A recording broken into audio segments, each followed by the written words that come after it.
I see everybody. We hear Smock. Good. Say hello, Smock. Just double checking. Hello, everybody. Awesome. And we're off. So welcome everyone to the another live session of the Legacy of Mythal campaign here on the Play Without Ego channel. In our last session, Spot left for the city of Elturel to visit the monastery of the Ascended Dragon per the call of Master Wong.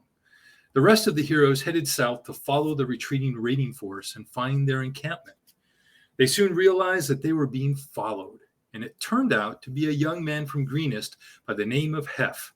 His father had been killed by the raiders, and he was very insistent about tagging along and helping out. Smock offered to let him ride behind him on his horse, and so Hef joined the party.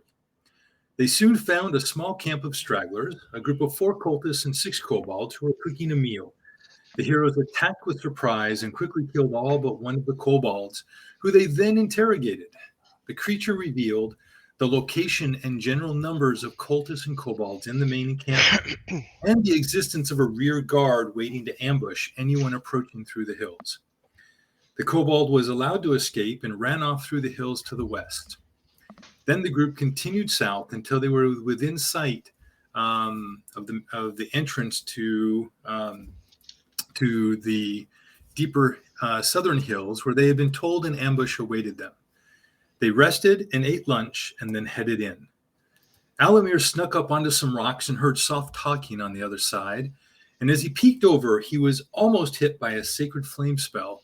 So he created an illusion of a rock extension and tried to take a more serious look. He saw the imposing figure of a cult leader, several cultists, and an acolyte before he had to duck back as a heavy bolt and another sacred flame spell hit his hiding place. Smock peeked around the corner to see the cult forces gathering to block the pass and ducked back as Luma, wild-shaped, into a giant hyena and ran around the rocks to engage the enemy, severely wounding one of the cultists. And that is where we rejoin the story, with the camera cutting to the imposing figure of Smock, sitting on his warhorse. The young boy Hef, arrow nocked in his bow, sitting anxiously behind him. Smock, what would you like to do? Smock will move forward and attack the cultist to the lower right of Smock. Okay.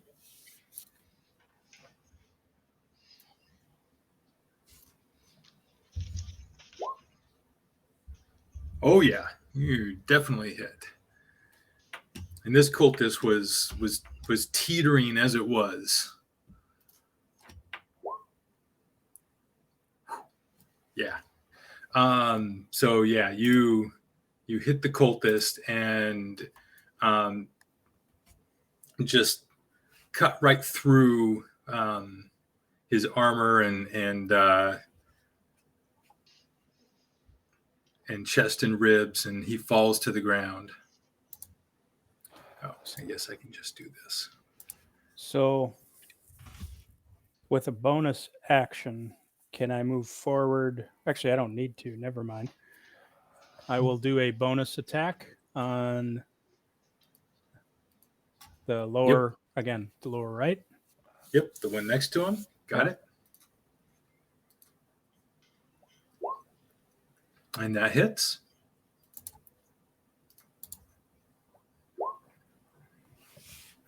Okay. And Great. I will back up. Actually, no, I won't. I can't stay there, right? I got to move out.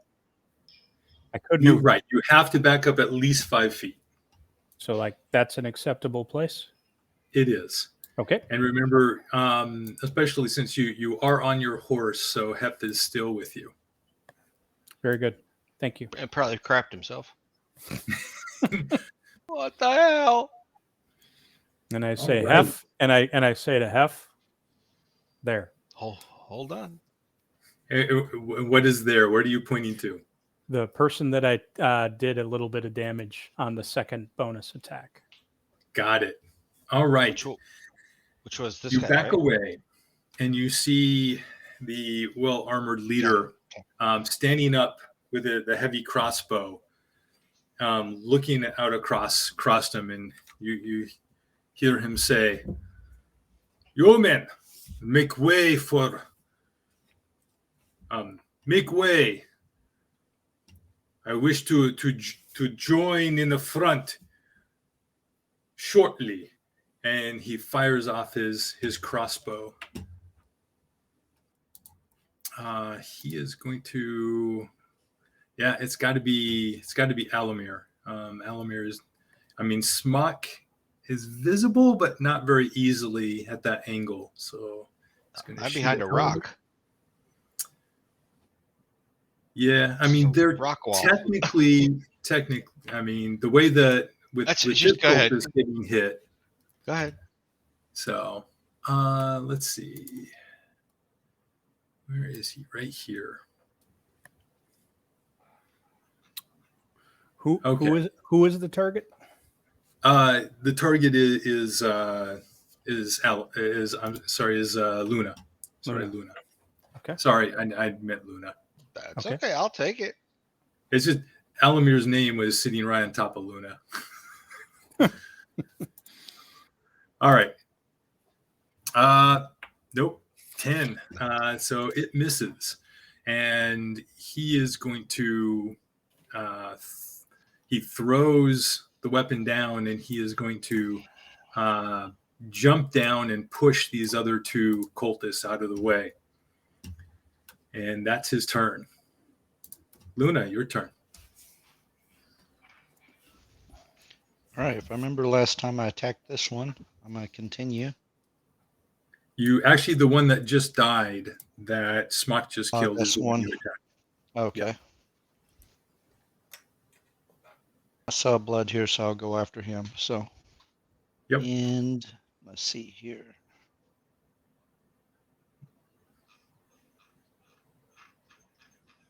I don't want us. Okay. For some reason it had advantage on it. Let me. I don't have advantage if I remember correctly. Correct. You do not. Okay. You do get an extra D4 on the attack.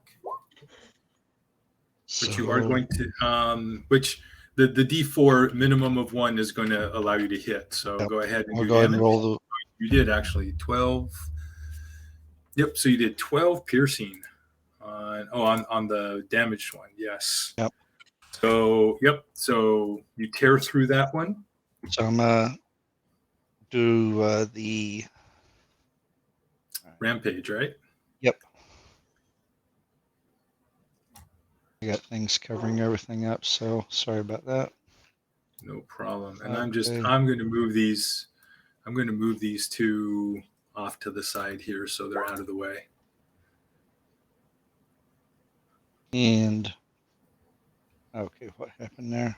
Sorry, I'm a little bit slow. No Take problem. attack. Just your regular attack Yep. again. And you hit 14 damage. Yes, and you tear through the second one too. Awesome. I can move up, right? Since Yes, I've you used can. no Your movement. So I'm gonna move up to there. Okay. And that's it. Excellent. Give the map is supposed to be like 10 foot wide in the middle here. So no, it's okay. And you're fine. Okay. I'm just letting Smock and Alamir, Jinx, everyone know these two spaces in the rocks up here, there is room to stand up there just above Luna. That's what I was All trying right. to do. The acolytes. So that took care of that. So the other acolyte, the first one. Okay, let's take a look here.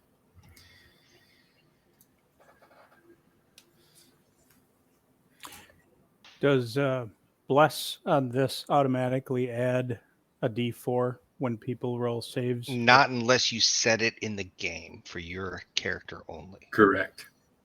Okay. There's a way. I mean, it's easiest just to roll it separate. There is a way to set the what is it? The Okay. Hey, don't worry about it. yeah, I'm trying to remember what it is. Or there it is. The Beyond 20. So, well, or there used to be. I don't see it anymore. There used to be a way to add extra dice rolls in there. So Just trying to be lazy. yeah, I understand. All right. So the acolyte. So you really don't have a lot of options here. He really doesn't want that. So that's what they're going to do. All right. So we're going to do Luna. I need a dex save from you, please. Add a D4.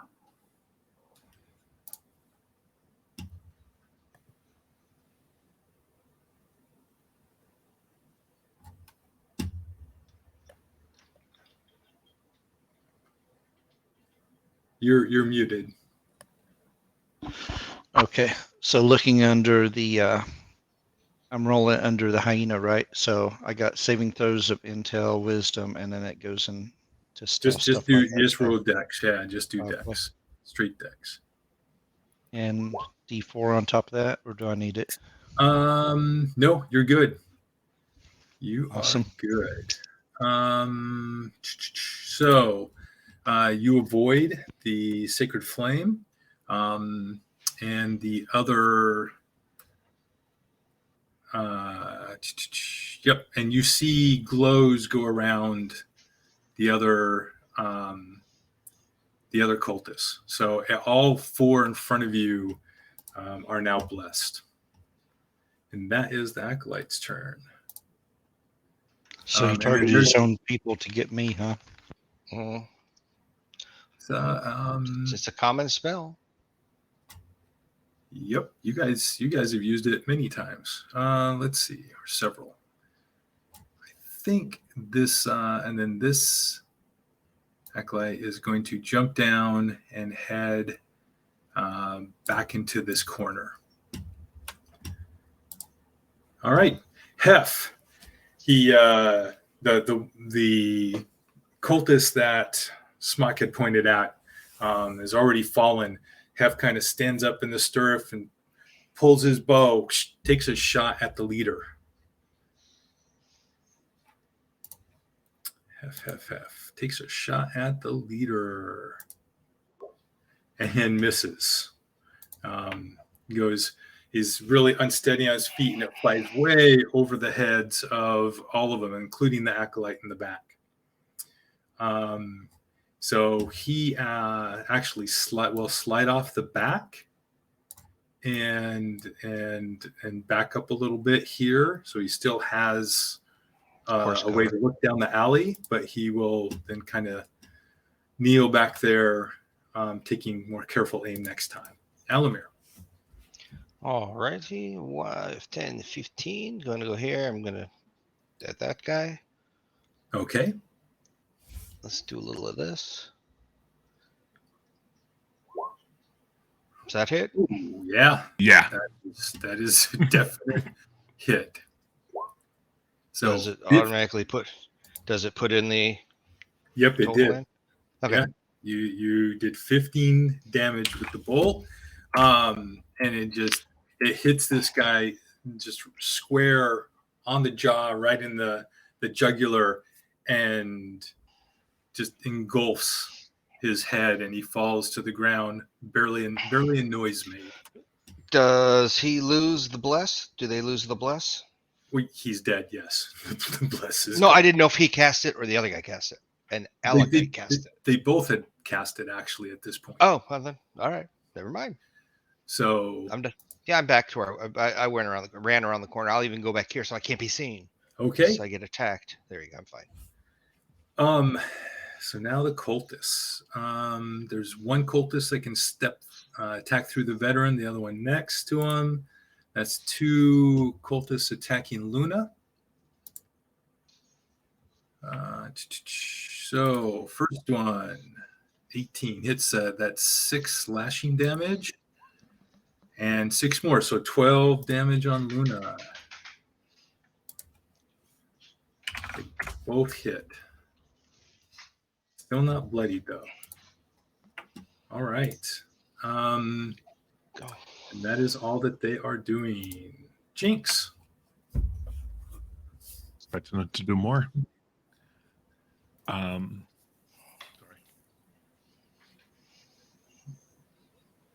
Go grabbing a water beer back. We'll walk all the way around behind him. I don't see anything, do I? I don't walk that far. Yeah.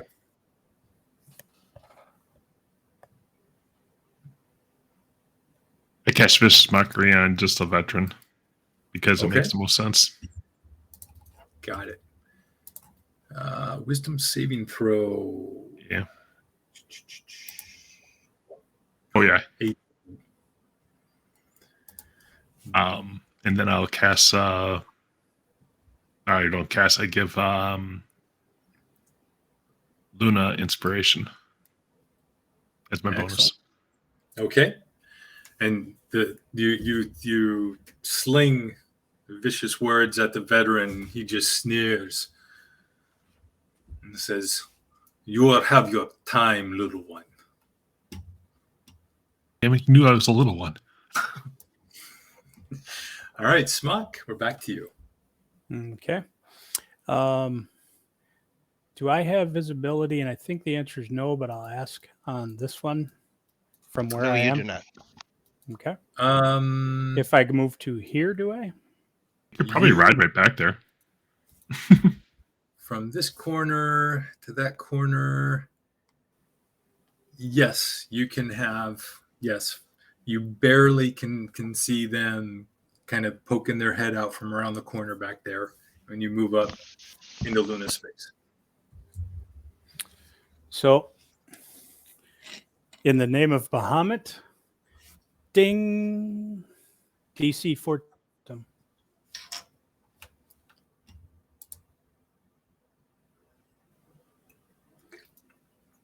Sorry, a DC what? 14. Toll of Ted. 14. Toll of the Dead. And I'm sorry, DC 14. What kind of check? That's Wis- con. Wisdom. Wisdom. Okay. I know I'm walking right into its strength, but that's okay. Sorry, you kept cutting out for me, so I didn't quite hear it. Here we go. 17. Okay. Nothing happens. Curiously, can I, if I wanted to, could I move here? I haven't. Yes. But I could. Yes, you can. Yes. But here's the thing. You would have to jump off your horse to do that. Your horse can't fit there. All right. Can I stay there? Probably not.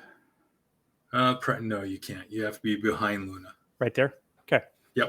Then I stay right there. Okay.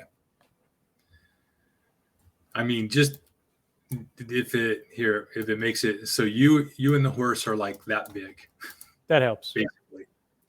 So Sorry I'm blocking you so much, That's okay.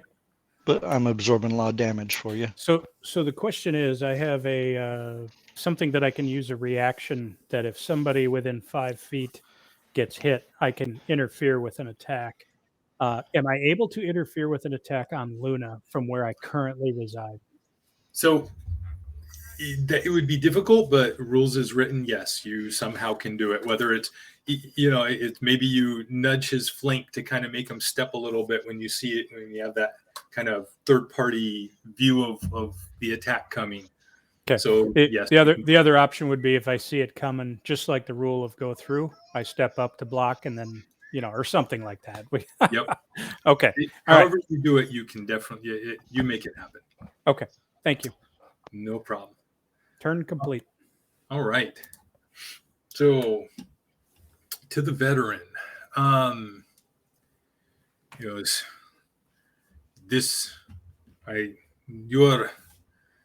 you are all quite strong. And he does he kind of looks around at the men that are left.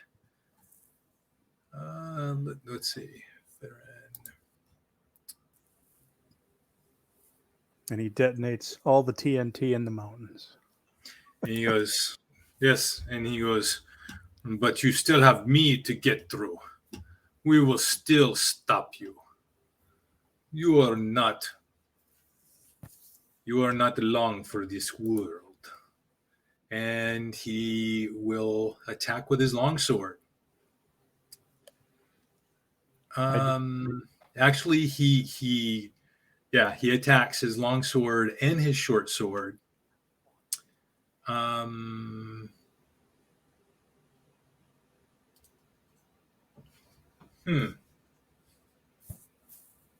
Wow.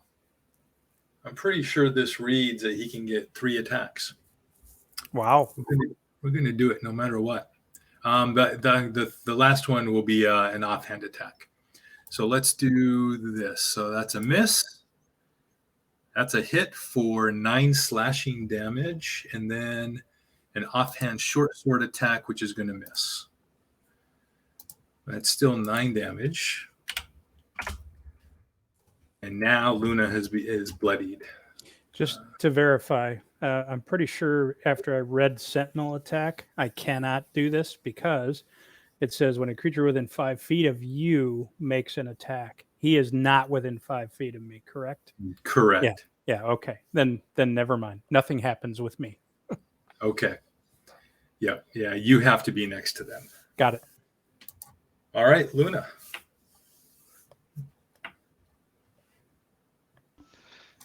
All right.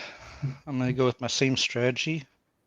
I'm going to hit to the right, and then I'll come back to the left if I can.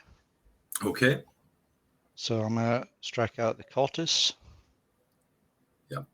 And do a bite.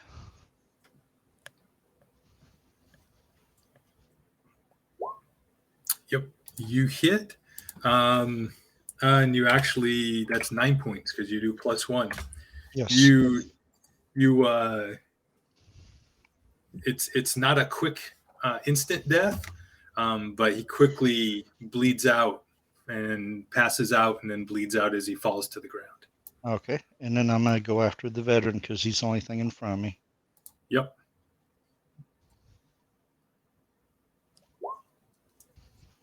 All right. Yeah. 11 piercing damage. And then I'm standing to take damage. Okay. Yeah. The remaining acolyte is going to actually doesn't have to step out, just kind of looks around at you. And Luna, you need to, that's the only thing he really has.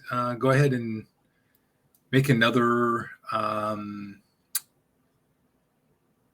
dex save, please. D8. What's it? You're muted? Just to be safe, I was going to use my inspiration, but it didn't help. Nope. Inspiration, I believe, gave me advantage on yeah, you can roll a attack. 6 time. No, it just gets a +6 or D6. Add a D4. Yeah, right. So you rolled 8. So if you want, you can first roll the D4. Okay. And right there, you made it. Awesome. So you still have your inspiration. Yay. All right. You avoided the sacred flame. That's their turn. They got seen last time. They're going to rush across and over here out of sight so that no one can see them. And now Hef's got another line on the veteran. He's going to sight it.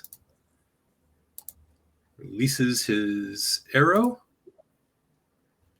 I'm pretty sure that misses. It glances off the splint mail on the leader. Does a D4 help or hurt? Actually, thank you. You never know. Barely, almost gets through, still glances off.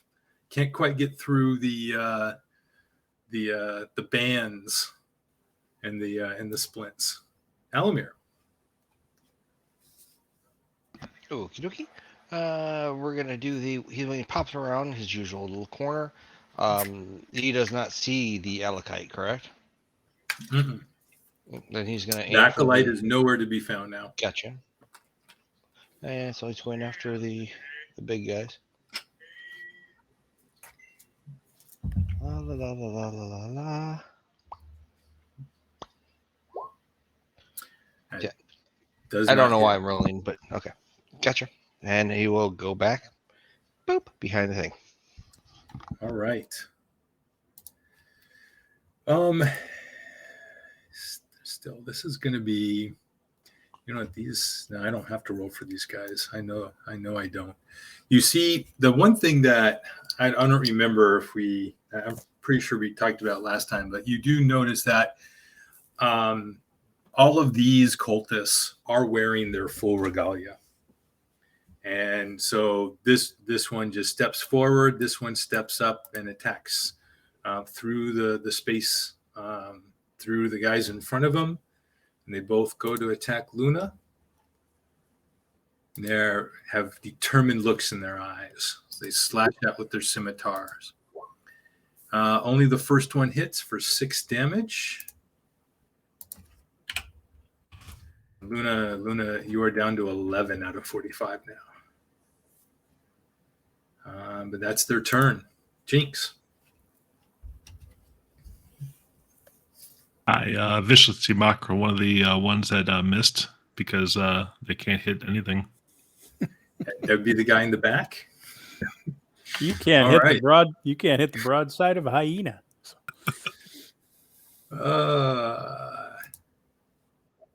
And he's he feels really bad. Everyone else is hitting. He takes a whole D4, but he has disadvantage on his next attack as well. Nice. Awesome. Disadvantage. What was I using for that? Oh, I know what I was using. I was using green red. I think I'm just doing that. Disadvantage. All right. I keep seeing this negative space between the hyena right here, and I keep thinking it's a white flag. I think that's there's a hyena behind the hyena, almost like that's like the child and the mother behind it. It's kind of a weird image. All right, Smock, what are you doing? You're muted, sir. Still can't hear you. He cast silence on himself. I recognize the headset. Hef There we still go. on the horse? Yes. No, Hef is off the horse. You are Okay. Hefless. Hefless. Okay. All right. Then I will move up, attack the veteran. Okay. A true challenge, finally. Luna did a good amount of damage there. You hit.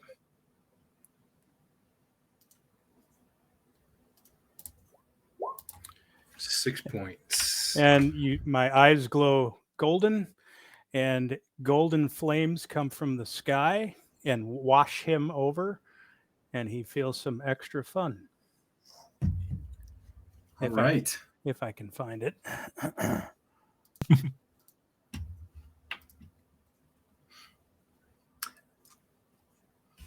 I should at some point help you set up a macro that I use like on when I play my paladin on Thursdays. You just hit it and it goes through and it asks you, is this a fiend or undead? What level smite you're doing and all this, and then just outputs the damage. It's pretty cool. That is kind of neat. 5, excellent.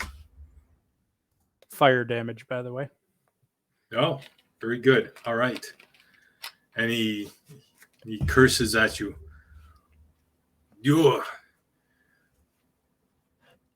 The mother will take you. I will get to you next. Is that it? That's it. Okay. It is his turn. He focuses on Luna still. So start with the first longsword attack. Miss. Second attack hits for 5 slashing, and then misses with the short sword. So he only does 5. That's pretty sad. Luna, you're down to 6. Yep. And it's your turn. So I'm going to make my first attack, but I do have a question. We'll see if I hit first. I'm going to attack this veteran. Yeah, I'm attacking the veteran. The veteran? Yep. Yep.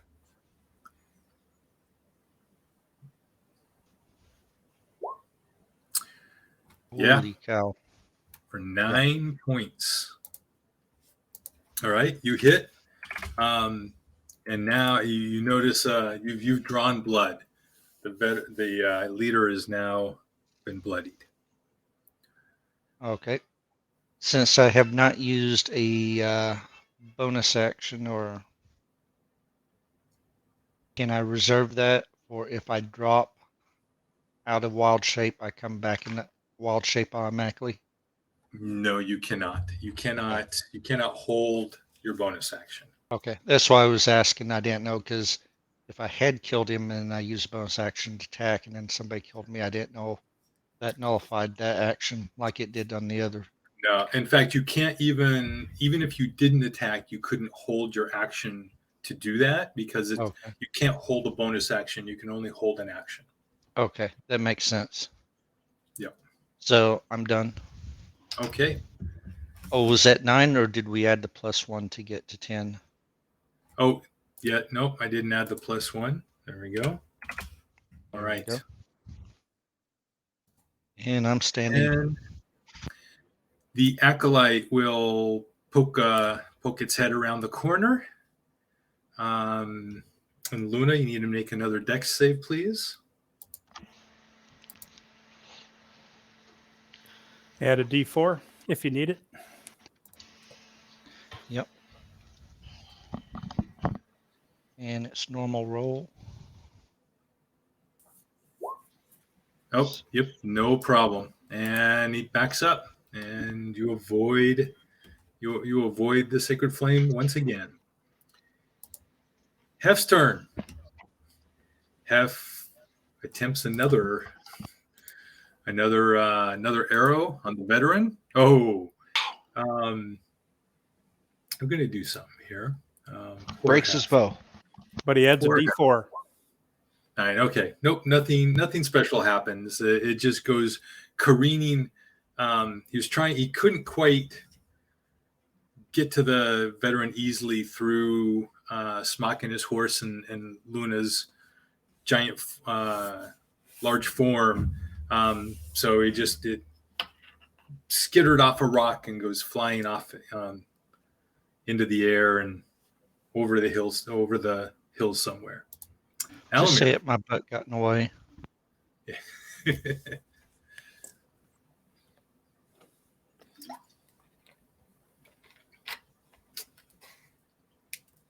You're muted. Yeah, my dog is barking. I don't want you guys to have to hear it. So I'm gonna go. Just bark back at him. That's why I'm not downstairs with my bird. Right, he's firebolting the veteran. Awesome. And that misses. Does not hit. Yep. All right. Cultists. So this time the cultist in the back actually has disadvantage, but he's gonna try to attack Luna first. With disadvantage, cultist. Okay. Disadvantage with the scimitar, misses. The second one attacks normally. 11. Nope, just misses. Yep. So they both miss. All right. Jinx, your turn. Just so you know, he doesn't have disadvantage anymore. Yep, I was changing it And- right now.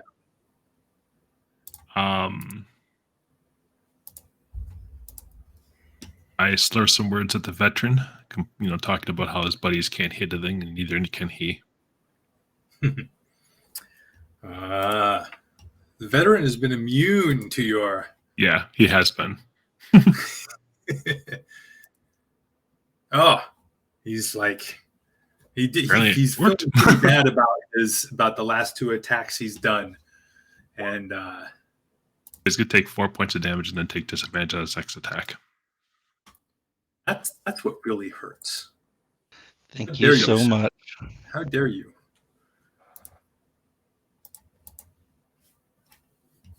All right. If Smock. Smock doesn't kill him. All right. How much of my movement to dismount? It's honestly like 5 feet of your movement. You can jump off the horse. Okay. And Then I run will do forward. that. That's easy. Okay, I will do that. Yep. And then if you can lower my size, please. Absolutely. Okay. There we Thank go. you. And you Okay. can jump off and land right there. Okay. Can I go right there? Mm-hmm. Okay. I do so, and I attack.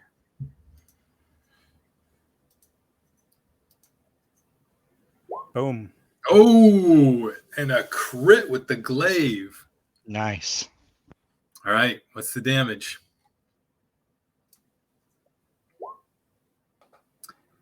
How come that didn't do the crit? Did He you not wasn't click- he wasn't here the first week or first 2 weeks, so I don't think he changed that into his settings. So what's the max damage No, on the but glaive? why didn't it even just do the crit though? Did you Oh. not click the glaive? The glaive? No, he clicked the damage probably from his character sheet. Ah, Okay, click click the red Yeah. glaive. Yeah, the red glaive image in the chat. ah. There we go. See, so that and the slashing Same. damage would be 10. No, because it should be it's a D10. So that's Yeah. 17. 17. Ouch. You smack him really hard and cut a bunch of chinks out of the armor and there's a stream of blood that flies out and he grunts in pain, narrows his eyes at you. But wait, What do you do next? there's more. Yes, I know.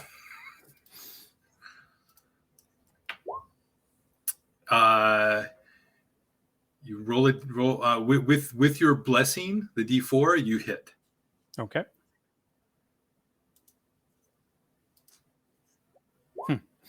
And I will do a divine smite. Okay. So you don't need to roll it because he Okay. only had 1 hit point left after that. Ah. Okay.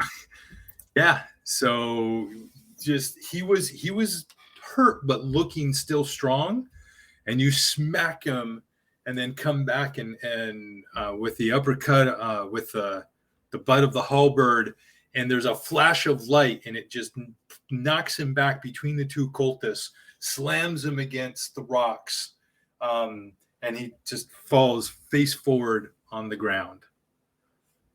Brilliant. What's the reaction of all his underlings? Looks of shock and horror. Would you like to? You have movement left, I believe. If Okay. you'd like to get. Hmm.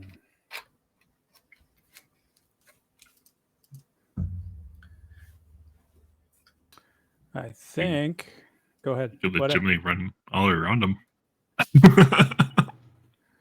like that?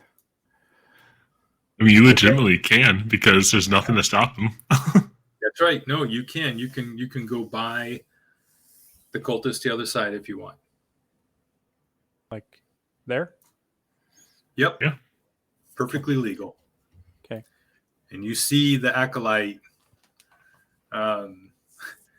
trying to trying to kind of bandage or patch up himself up as he's on the other side, holding one of his arteries from streaming blood. All right. The veteran is no more. Luna. All right. So I'm going to go after this one first. Okay. He's closest.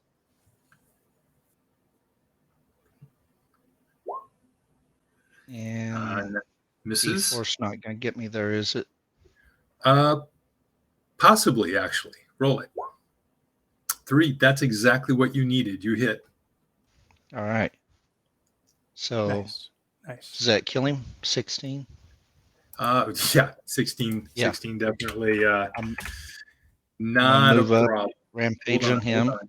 Let me get out of the way. There we go. Okay. Go for it. Now With I'm gonna advantage. rampage on him. With advantage. Ooh. Yep. Because you are flanking now.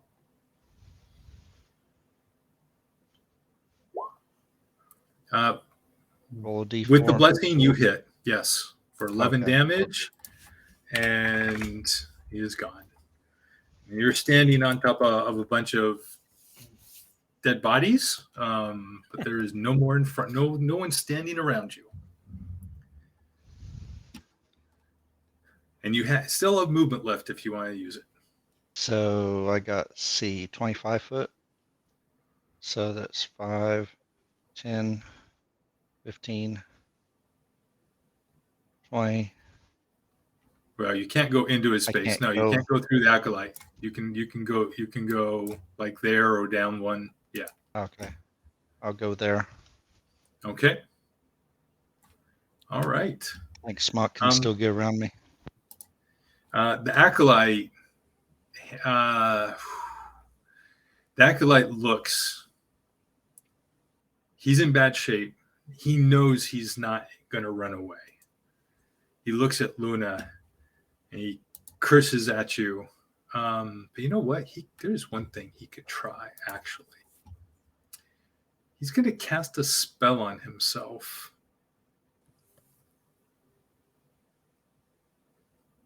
It's not going to... See, he casts a spell on himself, and you see this like white light tinge, almost like there's a pink aura to it, flashes and engulfs his body, and then he turns and he starts to run. You can make an attack of opportunity, but before you do, you have to make a wisdom save. Okay, go ahead. I believe as the acolyte runs away, I also get an opportunity attack because, right? Yes, you do, but you also have to make a wisdom save. That's the bonus. Okay, got it. Let's see, normal or advantage? Normal, right? He casts Sanctuary on himself. It's just normal. You need to make a wisdom save before you can effectively attack him. Well, and you both make it, so go ahead and do your attacks.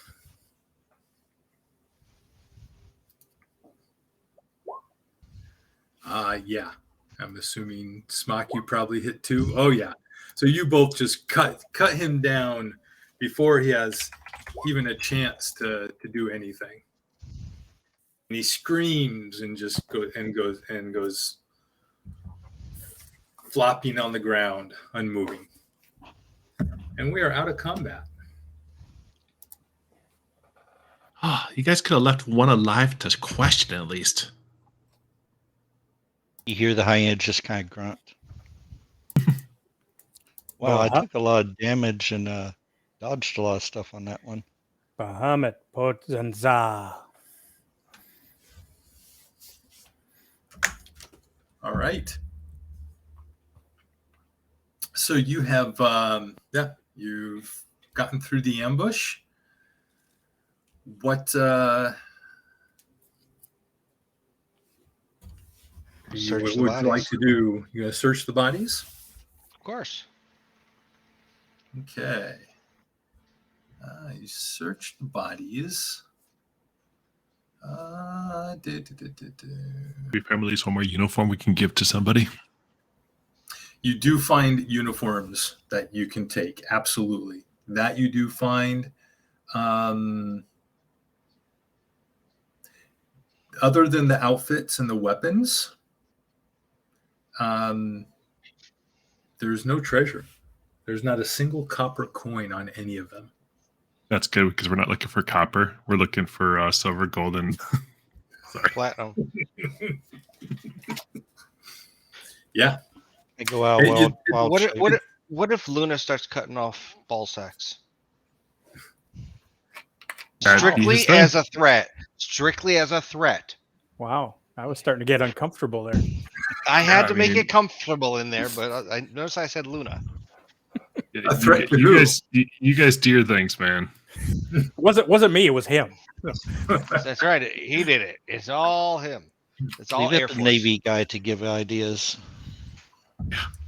So Luna, you wild shape back into. Yes, so I can communicate Luna. Yep. and help with the search. Okay. Yeah. That's it. So you find coin purses on them, and a pretty good sized coin purse on the leader, but they're completely empty. There's nothing of value on these cultists. You said they're in regalia of the cult. Yes. They're the first ones you found that all are in full regalia. And what does that look like? What color? It's black. Black. It's full black, and if you look, Smock, in the general handouts, there's a Cult of the Dragon attire. Got it. Kind of show you what that looks like. But now they're all black. Like, did they look like the first one, the second one, the third one? Most of them are. Are they first rank? Are actually initiates. The leader looks like a second rank. Okay. And do any of the regalia hold emblems that are take-offable? No. And if they okay, never mind then. So the leader, however, does have on a it's not a cloak. He has like a I forget what it's called, but like there's a mantle. He has like this separate kind of furred mantle, and on it there is a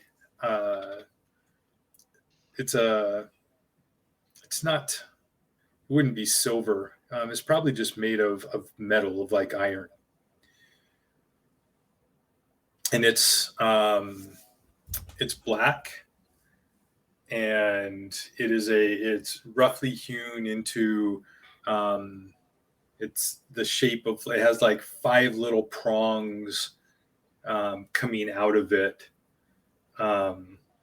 just kind of curled, pointing outward. Okay.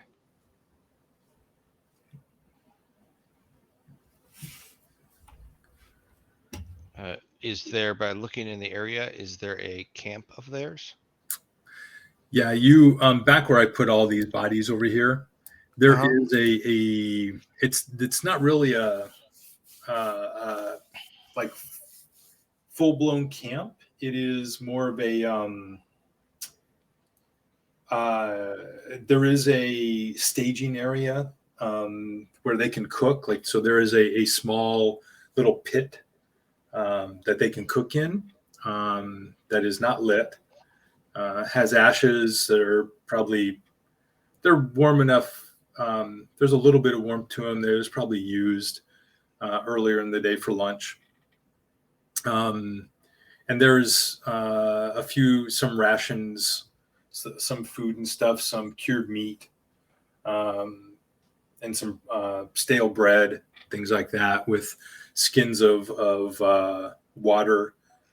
Possibly, I mean, maybe there might be a little bit of, it could be heavily, there's one skin of heavily watered wine. That's about it.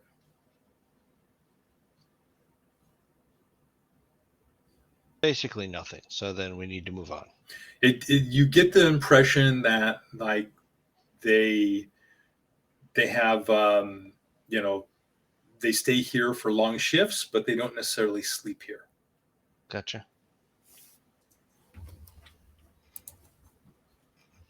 All right. So you're all moving on? Yeah. Okay. So Wait a second. Question for you. yes. You say they stay for long shifts. Does it appear that they were been here for? Can you tell if they've been here for a long time, or are they fairly fresh, so to speak? You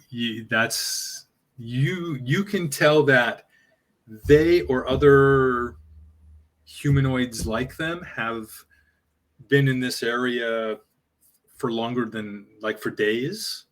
Like there's a lot of footprints, of course, a lot, and by a lot of footprints, not just the ones going through the pass, which you expected from the caravan going through, but around the camp and in other places off the main trail.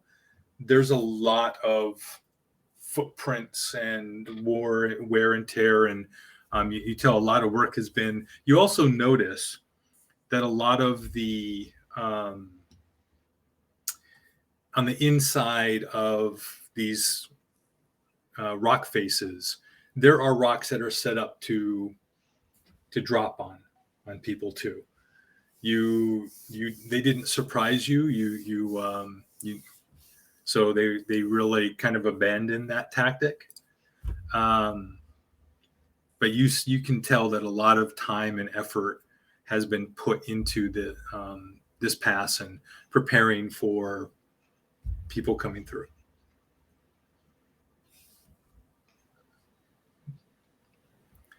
Come on, Hef.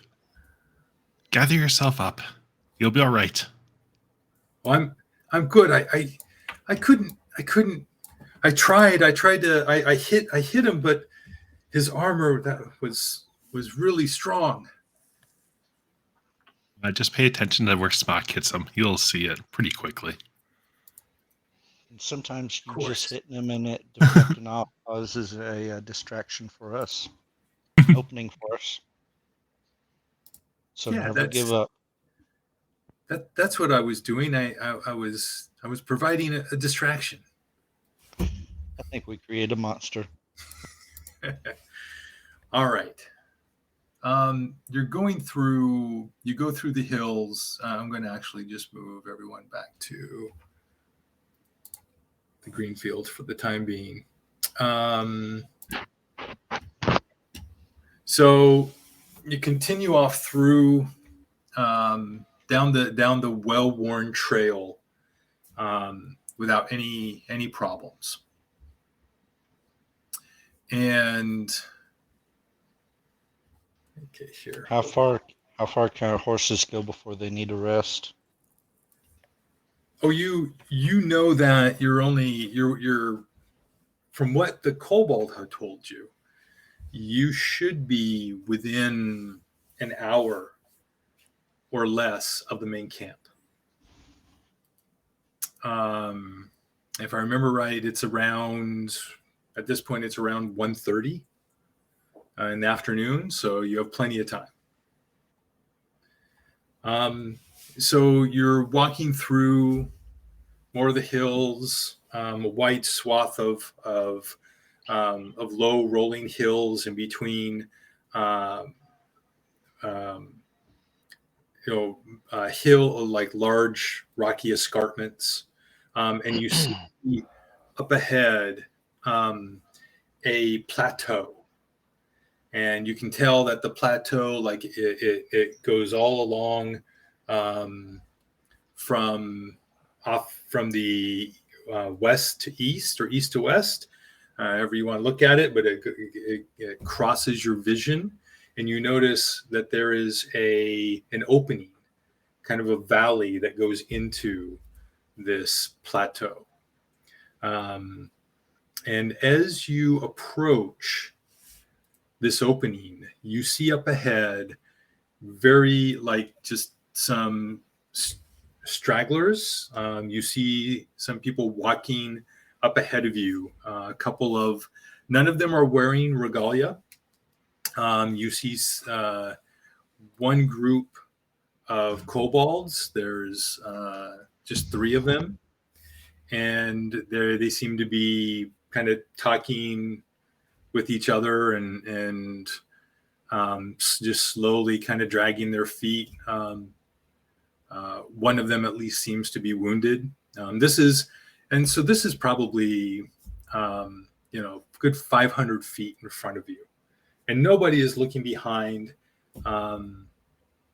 at you. You don't see anyone notice you. To the left of them, far on the other side of this entrance towards the plateau, there is a 2 possibly mercenaries, guards. They could be cultists. Hard to tell. They're just dressed like the raiders, like the general raiders that you encountered the evening before, and they're slowly making their way as well. They also, at least one of them, seems to be wounded. Do we want to don on the clothes that we took and try to blend in, or just eliminate them, or do both?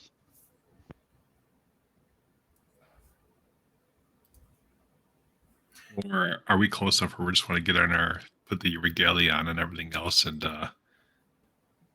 act normal, quote unquote?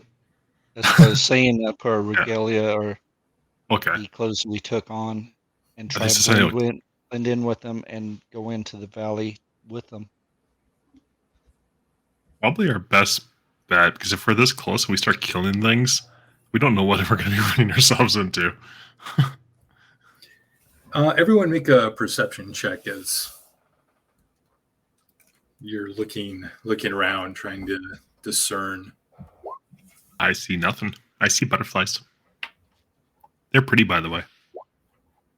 Ooh, they are pretty butterflies. Wow. Smock, you kind of stand tall on your horse, trying to get a good view into the valley. You can't quite see into the valley. It's still too far away. But you do clearly see just to the left of the entrance into the valley, the top of a watchtower. I pointed out to everybody.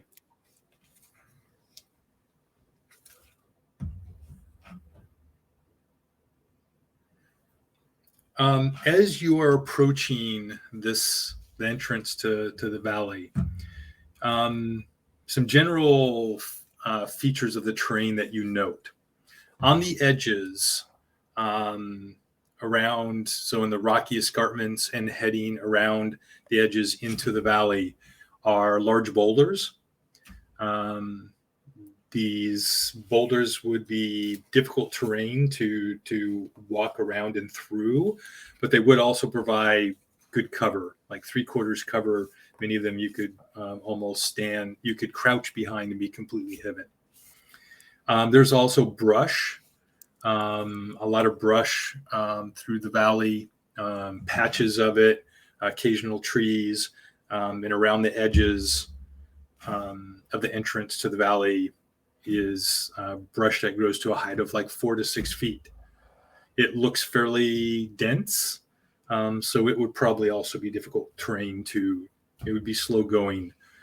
Between the brush and the boulders, moving around the edges of the valley on the bottom would be pretty slow going. I'm going to. Do we have a spot that we can sneak out and and not be completely obvious that we could change, just in case that's what we're going to do? Yeah, I mean, you could. I mean, you're still in tall grass, so Okay. You could, if you wanted to, just kind of go down, not in one of the depressions, right? Because you're in slow rolling hills. So as long as you're not on top of a rise, they can't see you. I'm just saying, because we're going to go down and we're going to be coming down, and we got a guy in silver armor or whatever and everything else, and then we come out, we're all wearing black. But okay. True. Um, I will just kind of point out that other than Smock, all of you in just your normal adventuring gear look pretty similar, other than the fact that you're on horses, to the raiders that you've seen. Well, it's a ragtag bunch of raiders. We stole And- these horses fair and square. So, yeah. So, I mean, Smock right now is the, I mean, and you've seen, other than the ambush group that you just took out, you have not seen anyone, including the ones that you see walking into the camp up ahead. No one is dressed in regalia. maybe we don't want to wear it. Do any of y'all need a rest or anything like that? A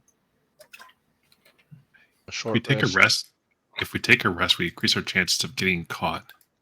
I was just Kind of checking that. against it just for that reason. So I'm going to move you to the entrance here. So you are not quite up here, but I want you, this is what you see. Nothing. It's a huge map, so you need You have to to zoom out a little on bit, it. apparently. Yes. So if you can get up kind of close enough to where you can get a decent view into the entrance to the valley here. And I know this map doesn't show it, but there are the rocks and the bushes along the edges that I was talking about. How high are these valley walls here? So those valley walls are and 5, 10, alternate 15, 20, between, 25, like, 30, 35, 40, 45, 50. Yeah, 60 feet. I just counted the squares. they're closer to 100 feet. Imagine each Okay. square in terms of It's 10 vertical feet. height, like 10 feet. Gotcha. So yeah, the lowest point that you can see anywhere would probably be like 80. They're significant. It's a good sized plateau. That's in a some huge- cases, it's even higher. That's a huge watchtower. That's almost like a house on stilts. Well, not everything here is to scale. It's just kind of a representation. But yes, the watchtower would be large enough. It'd be a 4-person watchtower. It's a good appears to deer only be hunt about- stand. It only appears to be about 40 feet tall. I mean, that's not too bad.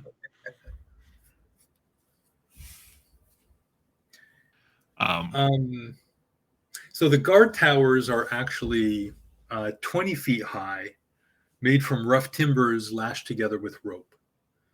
So you could hold, it'd be a little tight, but you could hold 4 people in there.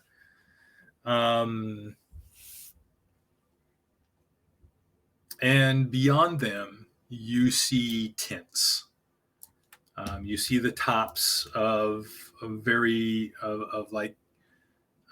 not nice tents. They're like pretty basic hide tent. They're basically hide tents or simple cloth tents. You can discern movement among them, and you're fairly certain that the tents that you're looking at in this first section are only holding kobolds. No humans or other humanoids. And that's this one down here. The both of these camps. Okay. Yeah. Cool. Actually, definitely the one on top. Let me take a look at I need to take a look at the larger map real quick here. Oh, that's a good point. No, the just the one on top. You can't actually see the other one because it's further down. You might see the tops of the tents. So just this map down, this encampment down here, you see kobolds. Okie dokie. And you continue to, and you see just the few stragglers slowly making their way into the camp. You don't see any guards or other people. No one comes and challenges them. They just walk into camp. The 3 kobolds head towards the kobold camp, and the 2 humans continue to walk further into the valley. I shrug my shoulders and I'm like, maybe we should just go the way we are and follow the humans. What about the big shiny guy? There's some rags over him.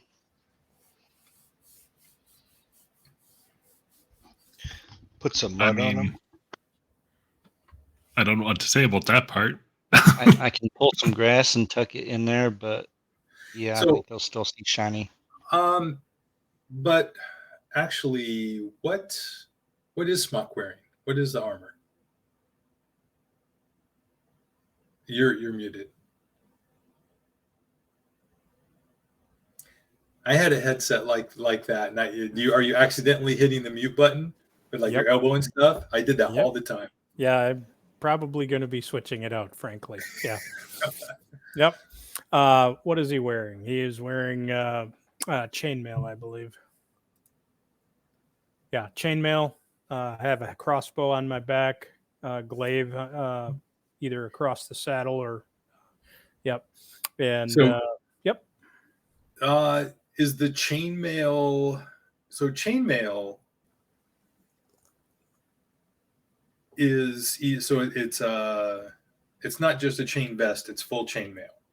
Full Right. chainmail. That could have.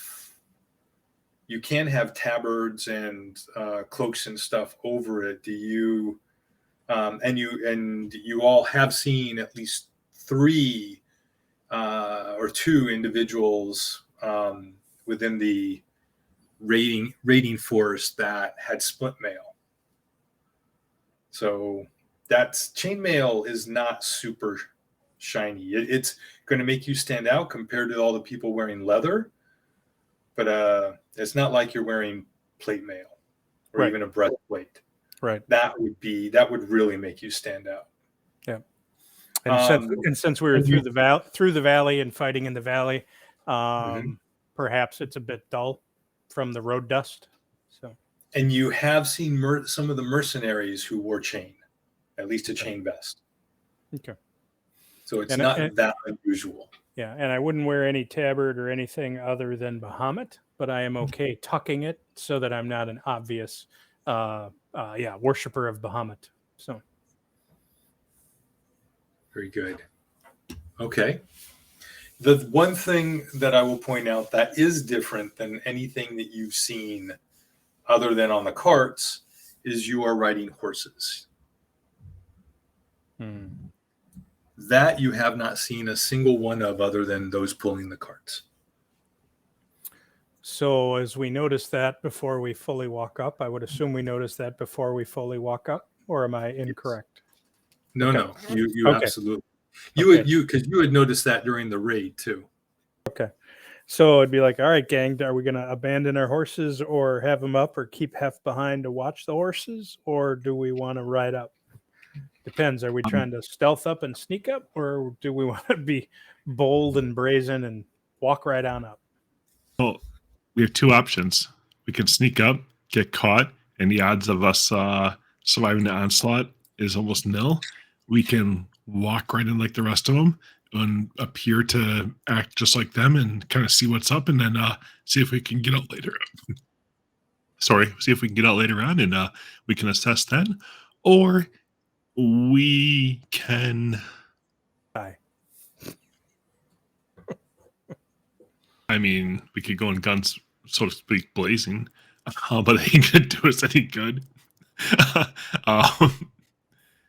I don't know what our options are, except Here. for, I mean, I'm looking at this, and I'll be honest, Well, from let a me also just give you. I mean, those are absolutely good options. Your good options to think of. Oh, can we go This to is what's in the Black Void? the what? The Black Void. The Black Void. What void? Oh, you Oh, don't To the know. north. You Oh. can't see over there. Yeah. Okay. Well, So what's then that's So where we gotta as you're go. approaching, you get a view. You crest. So you kind of. I'm assuming this. I'm assuming you get off your horses. You're not on your horses, and kind of crest a rise and get a good view of what the valley looks like before you head in. And what you see is you see this first guard tower, and you only see one other guard tower sitting on this partial rise in the back. And you see, and from here, looking into these, all these other little encampments, you see humans in these encampments. You can't really see much of these encampments that are much further in.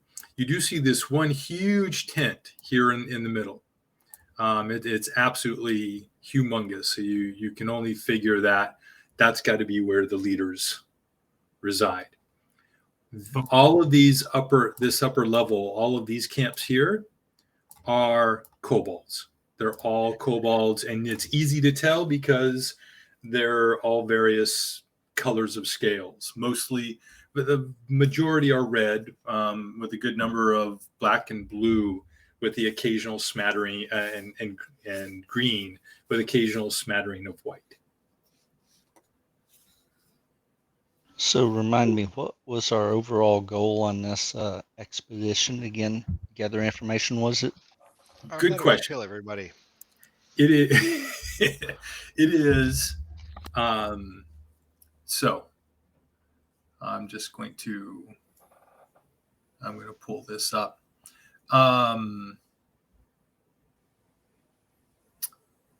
Actually, it's not here. So it is to find out basically how big the total raiding force is and what it's comprised of. Which if the kobold was being accurate in what it told you, you have an idea of that, but you can certainly get a sense of that, a better sense of that, if you want to kind of scout out these encampments.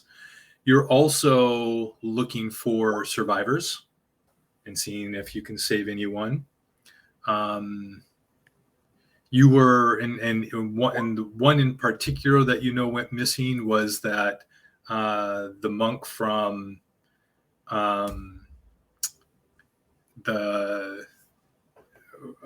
from Candlekeep, who went missing, looking and trying to scout and find out more information about the cult and what they were doing. And that really was, and if you can find information out about where they might strike next, right? That would be bonus. But it's kind of the basics of what you were sent to do. See if there's any prisoners from Greenest that could be saved, and figure out what they're doing and how big a raiding force they have. So while you're getting this good look, everyone make another perception check, please. Yes, Alamir, you quickly run out of fingers and toes and tassels and anything else. My perception is light because I spent some time casting a spell onto the smuck. Very good. Once again, Smock, you kind of really survey the valley, and you notice at various points, maybe not right to the left and the right from where you're at this entrance, and but further in, some of them further up in the hills, some like up further up on the further levels above the main tent and the second guard tower in the back, at various places, you notice what has got to be caves. So the steep sides of the plateau are dotted with a good couple handful, at least from what you pick or think you pick out, shallow caves. Boulders or brush, mostly concealing a lot of the cave mouths. But once you see a couple and you know what to look for, you note that there are others in lots of various positions. You really also notice from just a military standpoint that right now, other than the guard towers, which you can see you can actually see kobolds manning that first guard tower. It's very lackadaisical. As of right now, this is a camp that is not expecting any attack. They're not worried about it. And from the number of people that are injured and the way that you hear celebratory cheers coming up from the kobolds, they're closest to you, but they're kind of a little lackluster. There's not a lot of energy. People, they're worn and tired, and not very alert right now. So Okay. that's everything that you notice. Yep. And I do repeat that to the whole team just to make sure everybody knows, and Yep. I inform them all. And you do Yes, see the bushes and rocks on the top too. So there are lots of places. So the quick assessment is that, yeah, you could probably walk right in, and without the horses, you'd probably fit in, for the most part, walking towards the back of the camp. There's also plenty of places to hide and scout from. As I take a closer look at the caves he mentioned, do they resemble just normal cave or something like a dragon might live in? How big of caves are they? These would not be dragon caves. Okay. These are small, like animal caves. So they could be prison caves. I'm not sure why, but I was thinking prison or brain bugs or whatever. Sorry. Oh, the brain bug. I know how to take these people down. So if we're going to go in, my mind is we should probably have Hef, if he's willing to take the horses and direct them to, I don't know, take them away. Basically, I don't know if Hef's really the best choice to bring in there. Do we want to have him go back to town and report what we found and all the information, since that's a piece of what we're doing? Or do we want him to have him stake off somewhere off to the side? I see this as we got a couple choices. If we go in there, we got one person that can go invisible if we want to do scouting. Or is that an option still? Love it. If you want to have a guy run in there and invisible scout, that's fine, but that means we should probably hang all the way back until somebody sees him. Until somebody sees us hanging back for some weird reason. That's a really big area to quote scout. Or do we want to work our way around the edges up to those caves, check them out? Or I think there's more people than we can take on here. I know. What I'm fearing is us going up around that ridge, and we're obviously not going to be. I feel like that's more obvious. Yeah. Here's another option. If people are still coming into this camp and they're already wounded, we could scout around the edges, working our way back to town, eliminating those who are trying to make it back to camp, and see if we can get more information out of them. Well, you just came from that direction, so all of the stragglers were in front of you. You just watched the last stragglers. The only stragglers that would have been behind them were the ones you killed in that first camp. Okay, sounds good. So we should probably make a decision soon before it's too late. Were all the stragglers kind of limping and kind of showing Yeah, the pain? stragglers would be ones that there was someone injured in all the straggler groups. Right. I can disguise myself as the leader, both wounded and non-wounded. So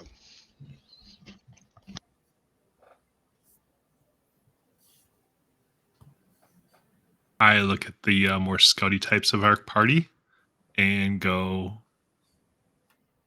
what say you? You ain't looking at me. not looking at me.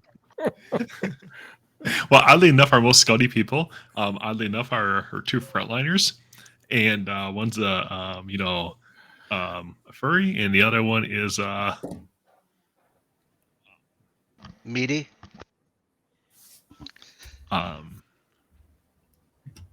Here, we'll call it righteous.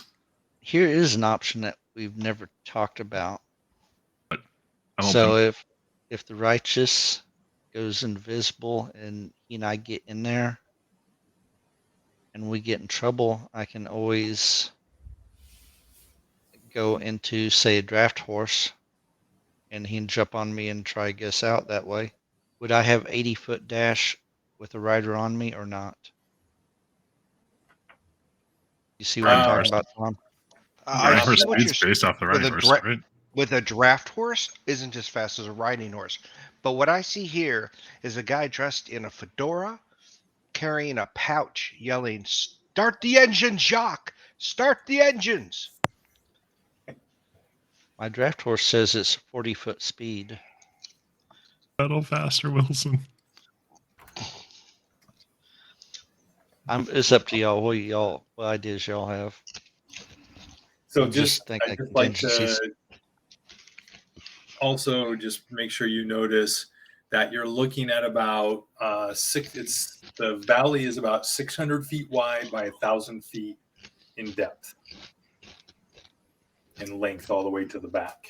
We're pretty much screwed if we get caught here. That's what I'm saying.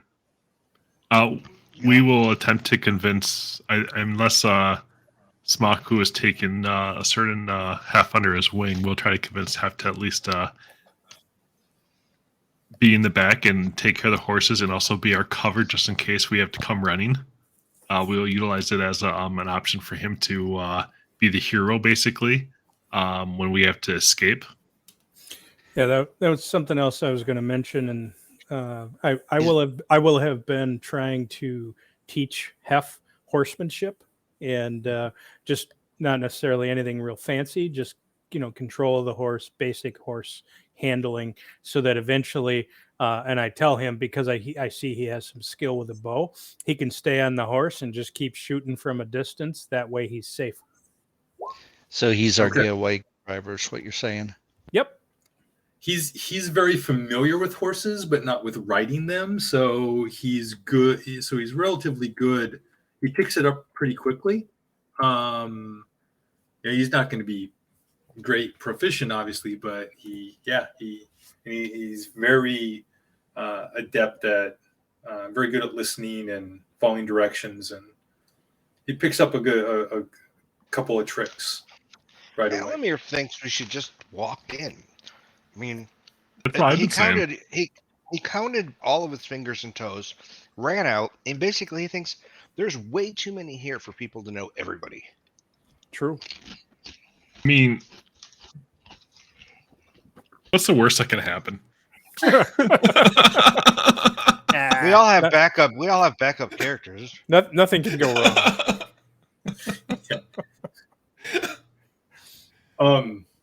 And so If we're gonna do this, yeah. If we're gonna do this, I'm gonna put my arm around your shoulder and have you kind of half carry me as I will limp kind of slightly on my leg. Not bad, just enough to,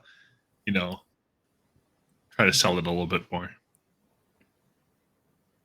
And since the humans are in a different place than the kobolds, in a different place than the orc, then I'm just going to stay in regular my form, in elf form.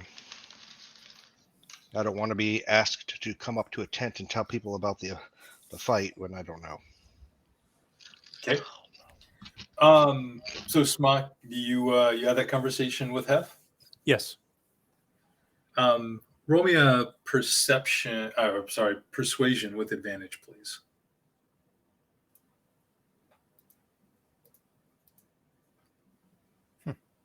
Okay. No, that's good enough. You can tell he really wants to go to get into to go in and try to, see firsthand. He's like, well, so, I'll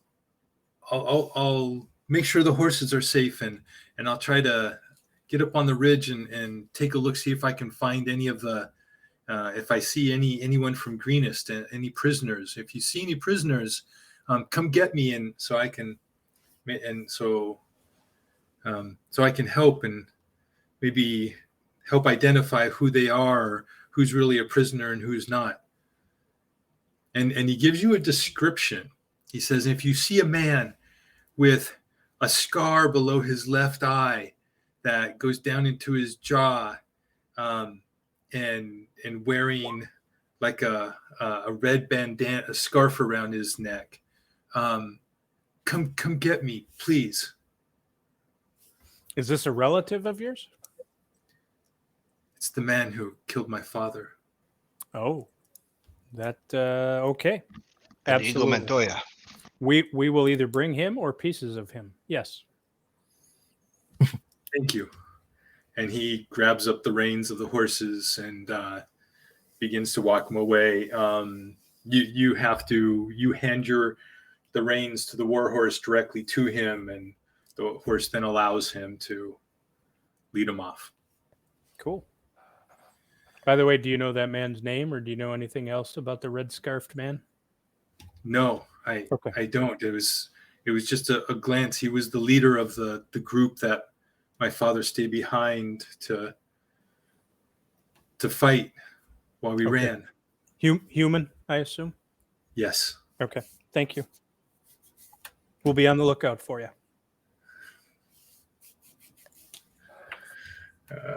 Spot. His name is Spot. Cute. Is it? So, all right. And you are all left alone. So what do you do? How do you approach this? What's the goal? So Jinx is limping, and who's holding him up? I will, I don't know. I mean, they're all stronger than me. So even the wizard's probably stronger than me. I will definitely play up the holy symbol and I will prop him up. Which holy symbol? Yeah, never mind. Bad idea.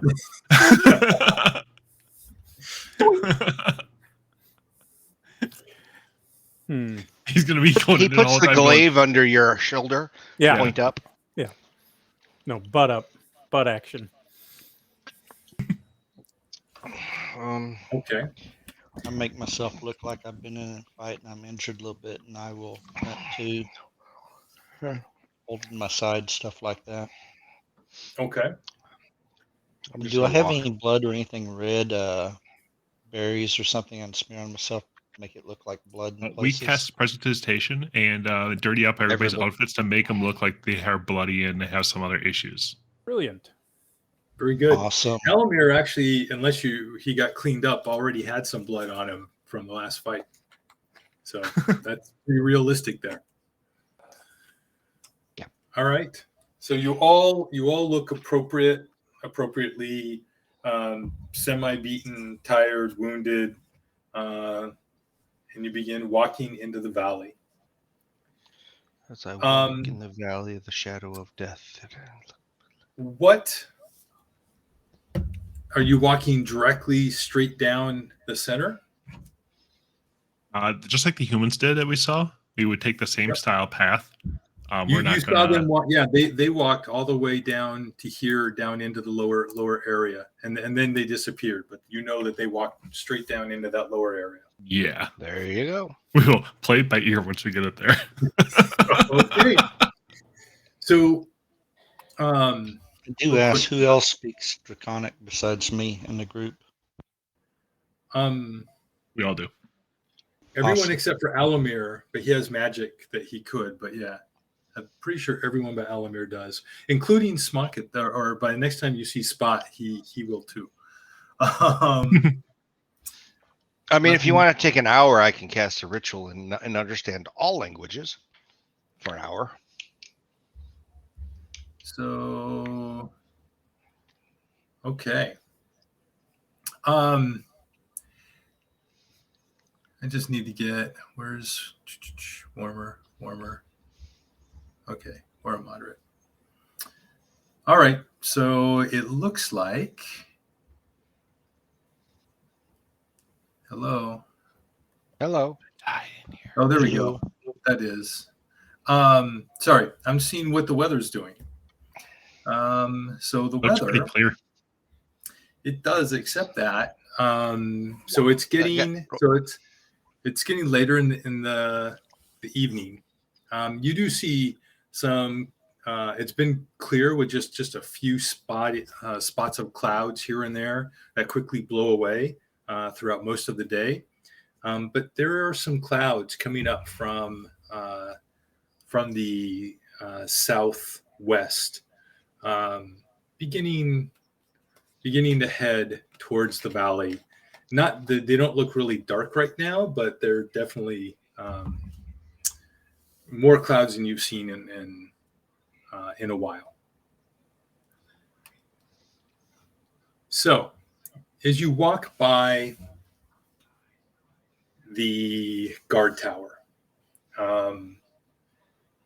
you see this one red-scaled kobold kind of lean out and over and look down at you, and then just kind of rest his chin on his hands and just kind of looking out, and then he turns and goes back inside.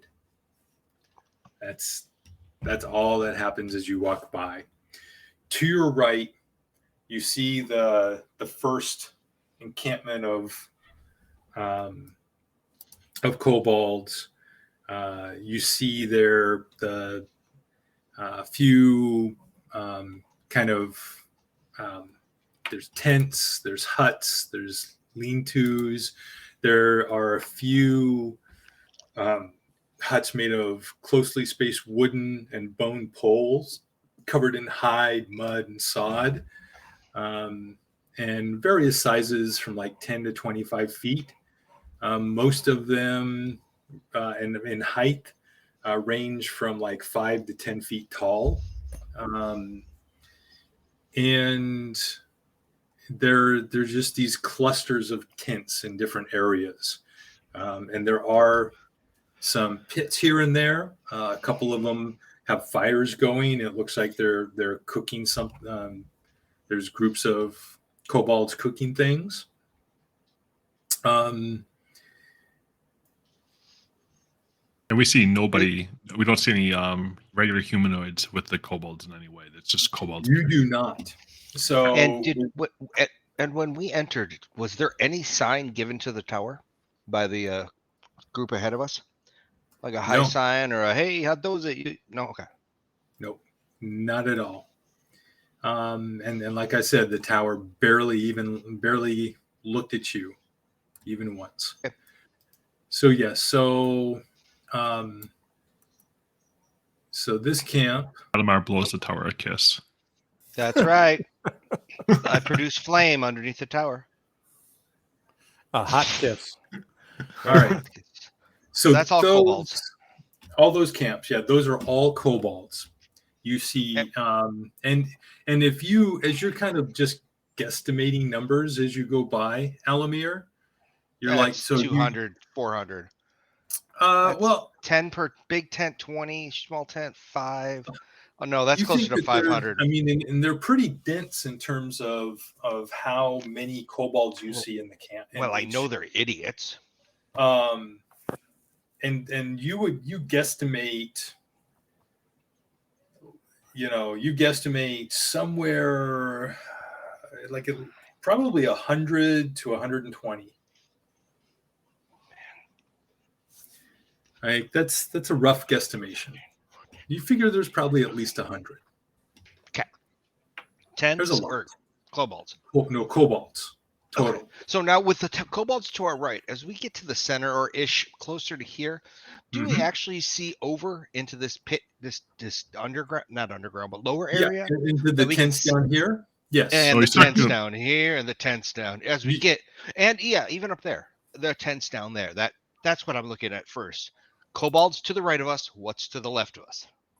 Okay. Stuck in the middle with you. Exactly. On the other side Him here. or Tim. So Some will be you look human. down Some will there, be... and you see groups Minotaurs. of mostly humans, humanoids. You see, the same smattering of like a very occasional, like a half elf, occasional half orc. You do not remember them in as you approach this group here. You see a dragonborn, a red dragonborn, walking through the camp or standing over by a fire, who you did not see any Before. in the raiding force before. So it's kobolds and then every other humanoid You ish. so Okay. so No dwarves. and that's so let's so let- I'm gonna we're gonna Okay, switch monstrous over. humanoid. Well, it's a Nothing- half elf, and I feel Nothing monstrous. You do not see anything monstrous. if they're half elf, they're monstrous. North. I think that's this. If they're one half elf, here. they're monstrous. Yes. Oh well, hello. Glad to That meet you. means elves are full monster. Have you met an elf that is not just monstrous? They So- go full on. As you approach and look into, okay, how the heck? Oh, there we go. You also can now see further into that valley. Behind the And you see that it just goes back. There's nothing back there, but there are a good number of like caves and places where you could hide back there. That the encampment is not using right now. Up on the tower, you can clearly see a couple of human faces poke out. So there are human guards up there. They look hardly more interested in you than the kobold did. I shoot him in the face with a crossbow. He does it. He said it. First, I have to have a Fortunately for crossbow. him, I don't think he has one. Yes. He uses minor illusion to do it. Yeah. And the illusionary bolt. And they This believe is- the dart. And they believe the dart, so it hits them. Anyways. All right. There see him are go to a- people who look back at you as you're like walking around. I need each of you to roll, or actually, we're just going to do a Death single save. roll. And actually, it's most appropriate for Smuck to roll this. Uh-oh. Smuck, I need you to roll 2d10. You're going to make a luck roll, please. I don't think you've rolled Gleaminess. one yet, have you? 2d10. Yes.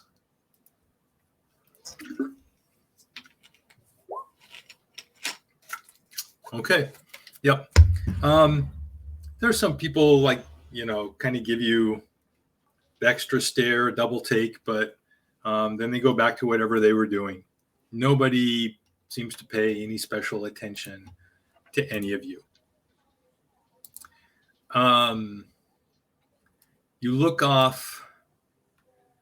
So then you get down to the bottom,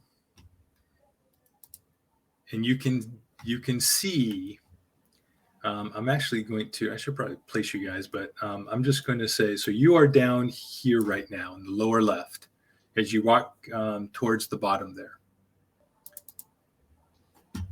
And you see this huge tent. And around this tent are, you see dragon-like creatures. He just stepped away. What the smock is going on? He just stepped away. Okay, I hear you guys. I'm not in there. Hold on.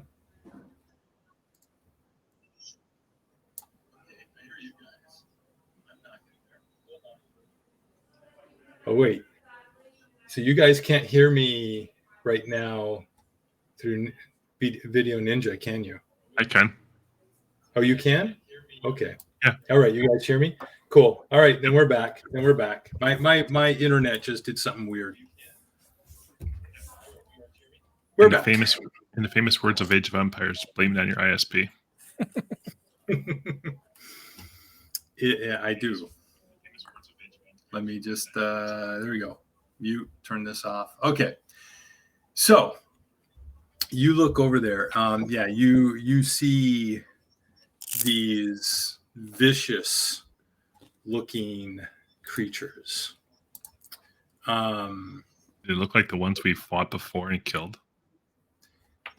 So they're reptilian. They have what looks like dragon scales. They are, you see there's black and blue and red. There's Black like and blue and red all over. Yeah, it's similar to the kobold. They're different colors.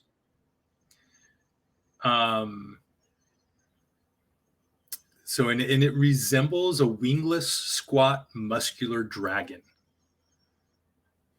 So, and holding their leashes, wearing split mail, are well-armed, obviously well-trained individuals similar to the leader that you recently fought in the ambush site. And there are 4 of them holding these small dragon creatures, plus another 2 on each side of the entrance to this huge tent. Between you and the tent, you see a man. Does he have a scar on his face? No. He so you see this man. Where's my handouts? Who looks familiar. He matches the description that you were given of the monk Leosin, and he is staked to this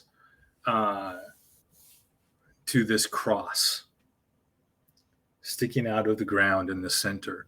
He is badly beaten, does not even look to be conscious.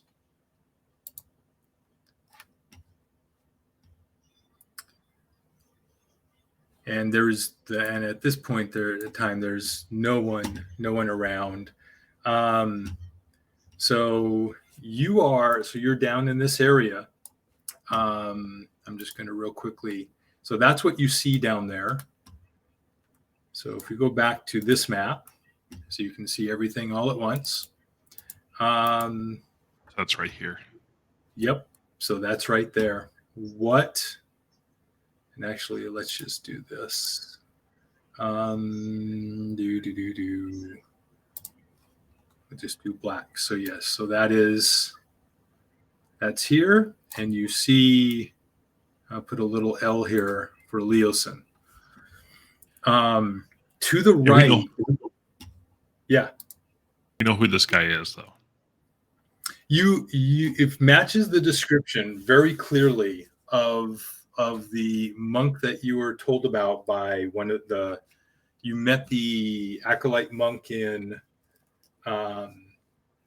the morning, just actually this morning, who came up to you and told you about his master, who had gone disappearing, and he thought had gone out to scout and possibly ran into problems. Because remember, he showed you the broken staff, and he gave you a necklace. And Alamir, I believe you are carrying the necklace that was going to prove to, if you found this guy, would prove to him that you were a friend. What was it? Yeah. Nessim is the one you talked to. You talked to Nessim. He told you about his master Leosin. He gave you a braided leather neckband with a silver dragon design chased into the leather. It looks like it was torn off. And that belonged to this man. You say there's nobody around at all? They're just the ones. There's the guards. There's nobody right around Leosin. He's just staked unconscious in the middle of the camp here, with no one around him right now. But there's all the guards directly around that large building there. There's also all of the cultists and other people who are up in here. So based on how he stayed to the ground, would we believe that he is like a prisoner of like one of the raids? Oh, absolutely. He has been beaten to within an inch of his life. He is unconscious, and he is staked as a prisoner would be out in the open. You don't hear the DM at all? I hear him. And then I'll probably have to bring him back in. Let's see what happens.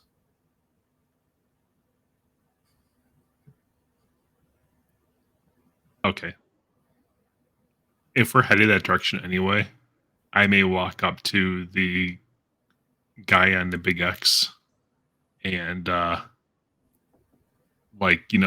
my hand up to his face, where I grab his face or whatever, and act menacing, like I'm, telling him what is.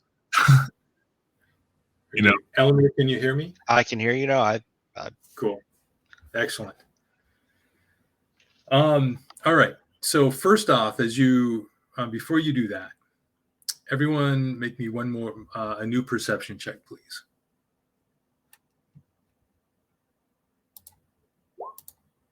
I don't roll perception today. That's my high score, by the way. Nice. Where are those coming from? Okay. Yeah. What is this? That's why I was asking. Where were they earlier? Everyone know only Smock's supposed to be. All right. Now, Smock is busy because Smock's probably so busy just kind of staring at this prisoner tied up and almost dead. Meanwhile, and Jinkin, you as well. Like you're focused on the area. You're about ready to walk over there. Alamir and Luna, you both look to your right, to the south, to the final two camps. And as you look in there, you see what is obviously some cultists. You see some guards they're not dressed in full regalia, but they're obviously wearing their leathers, and they're obviously guarding individuals or directing individuals to go about various tasks. You believe that so these individuals, they're either camp followers or they're captured prisoners. You see a few of them. There is kind of scattered about, mostly in this area. but there are a few down here as well. You see see a human female with looking kind of shoulders down, carrying a pot, taking it into a tent, while this cultist kind of, arms crossed, watches her. Off a little ways, you see a halfling, a Lightfoot halfling, kind of eyes downcast, running around with some rags, and going over and cleaning various pieces of armor and such. There's another human female with these big bushy red sideburns that is cooking something over a fire. And you see a couple other human males that look like they're just like carrying, organizing, kind of helping clean up the camp and prepare for an evening meal and such. There are down in this section, there are some areas down here where the horses, so the carts, you see the carts all lined up against this back area here, against the very back. And on the other side of them is a cave. You see more of those well-armored, well-trained individuals, 4 of them guarding the entrance to that cave, and all the carts that you see a few cultists and actually kobolds. You would see a group of kobolds unloading the last couple, a final 2 carts, and carrying bags of this looted treasure into the cave. So it's like their cave march. And the horses, and you see horses being tended to over here. Let Jenkins Mock point them out, nonchalantly, with a look and a shoulder point or something like that, just so everybody has the same information. So, Jinx, are you still walking towards Leosin? Yeah, because if I stop walking, it looks really sus.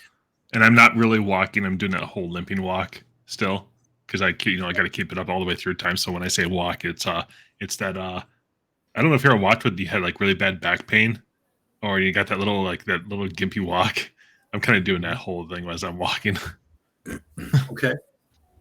So just kind of reminder set. It's probably around, we're going to say it's probably 3:45 in the afternoon. Okay. And I need you to make a luck roll, please. 2d10. Me? Yes, please. Am I still carrying or? Oh yeah, look at my luck. Well, you have luck. You have luck. It's bad luck, but bad you luck. have luck. You take luck. my 1, you take my 2, and you get a 3. Don't you have inspiration? Doesn't work on luck. But no, actually, if I would let you use inspiration. I can't give in myself inspiration. Just to not help that luck. No. You have gained inspiration. Remember? Yeah, but no, I want this to roll. I rolled a 3, man. I want to see how epically bad this is. Well, he's been rolling his character, so we'll just see what happens. Yeah. So I'm still carrying him. He stumbles. I pick him up. All right. And he yells, "Ow, my foot!" Let me wait. I need to go grab your characters here. Hold on. Mm-hmm. Famous last words. Roll initiative. That, as said already, yes, that would be very bad. Yeah. That is not the plan. Doesn't mean it certainly can't happen. All right.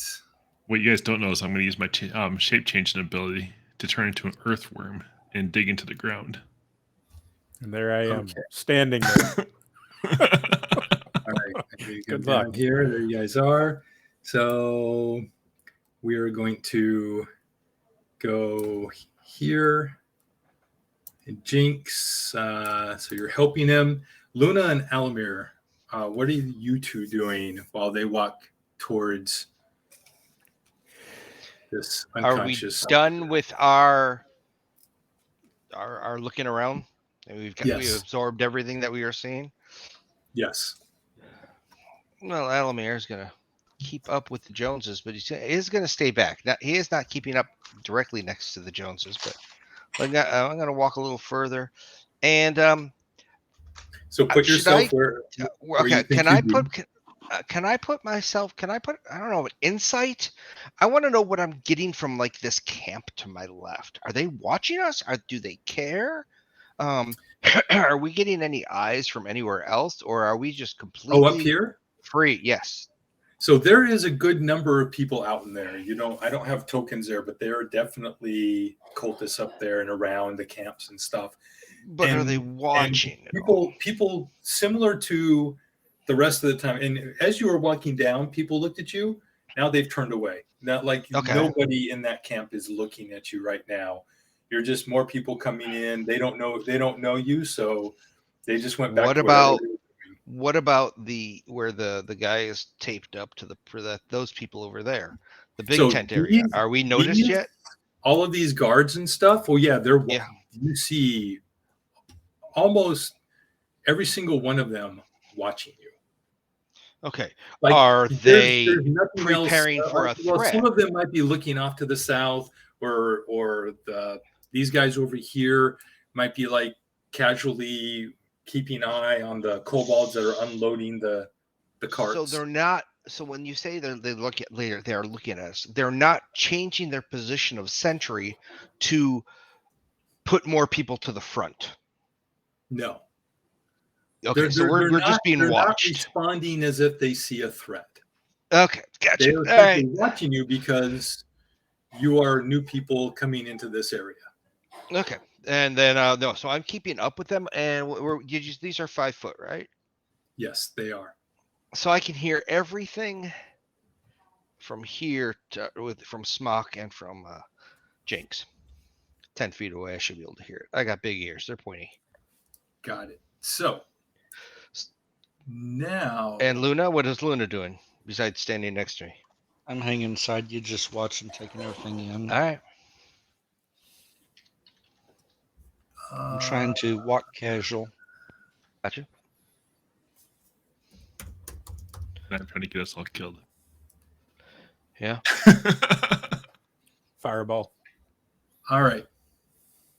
So once again, you see this woman, the wearer of purple, as she walks out of the tent. What kind of armor is that? It's just leather.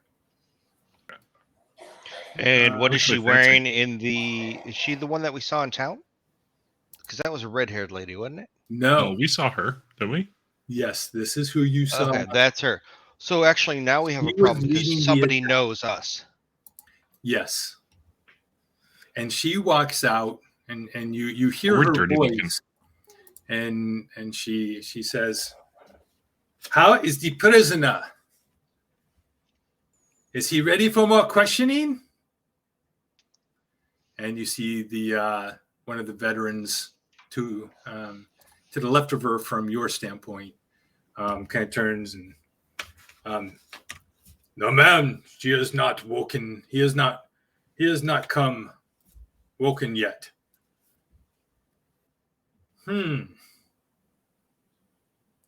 Well, see if you can awaken him. I shall be back shortly. And she goes back inside. What do you guys do? Well, if we're continuing to walk forward, because I'm assuming we just don't stop right there and just, willy-nilly, whatever. Be completely too obvious, I think, almost. Yeah, I mean, we Um, you go ahead. And we heard her say that. from 100 feet away or whatever it is. Yes. So she was very boisterous. Mm-hmm. As we get closer and as I see the guards go, I would say something like that. Oh, let me have a crack at him. I can wake him up. As I wince in pain a little bit. But that's what I'll say. So the veteran, so these guys, both of these, they kind of take a few steps forward, and the one that had responded to the woman, he says, Carry, you do not harm him further, or it will be your life.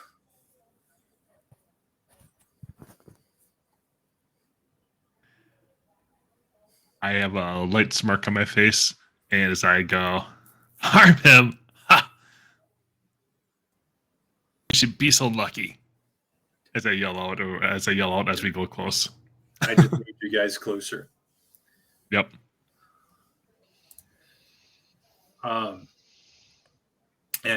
the guy next to him, stops. This guy just takes a couple more steps up next to the Drake, casually kind of left hand stroking the creature's scaled head, shaking, like how you shake a dog's muzzle. He grabs the horn on top of its head, Yep. kind of shakes it back and forth a little bit, and he's just watching you. We continue to walk forward. Okay, you make it up to where this man is. Elamir stays back. Elmer's like, yeah, no way. Whoa. He wants to go in the tent. Yes, to talk to somebody. We were 60 feet within the tent. We start the tent on fire. No.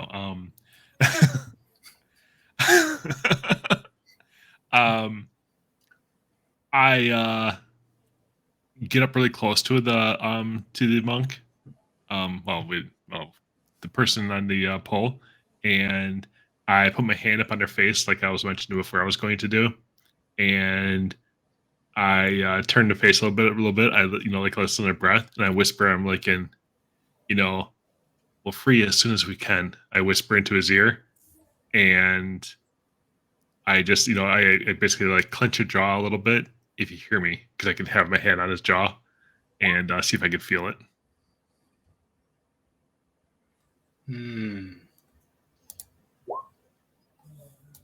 He can't talk. He just ever so slightly clenches his jaw.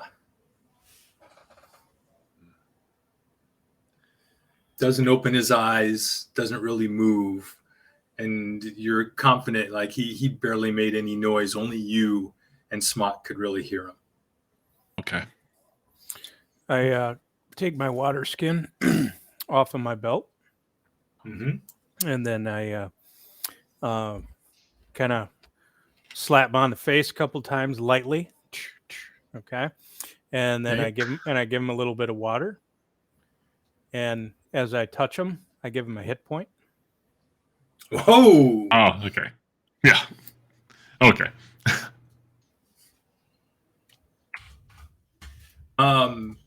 Roll a medicine check with advantage.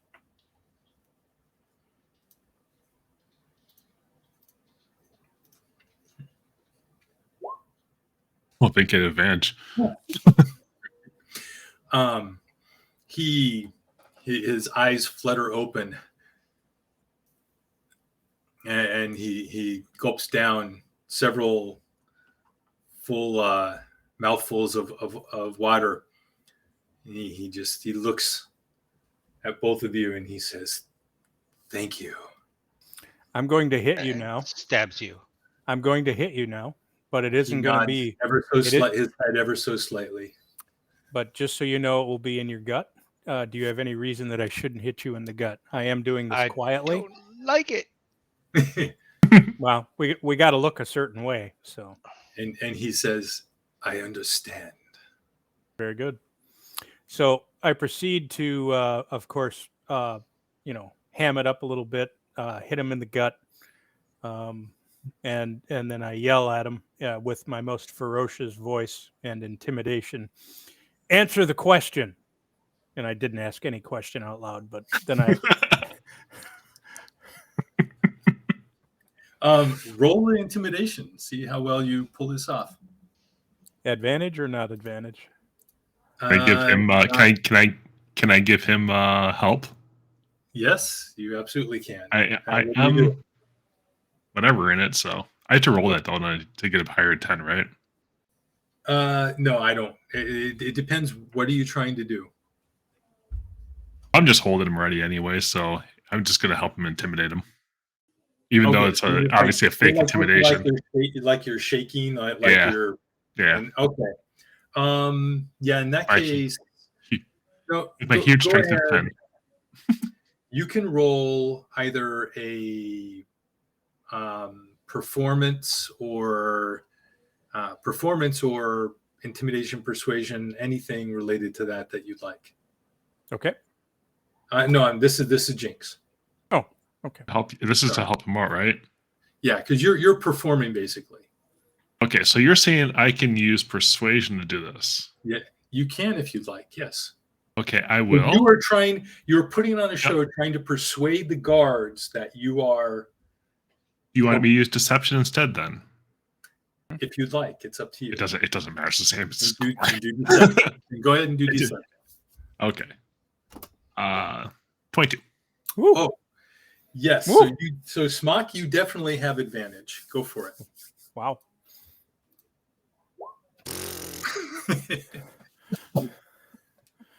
All right. The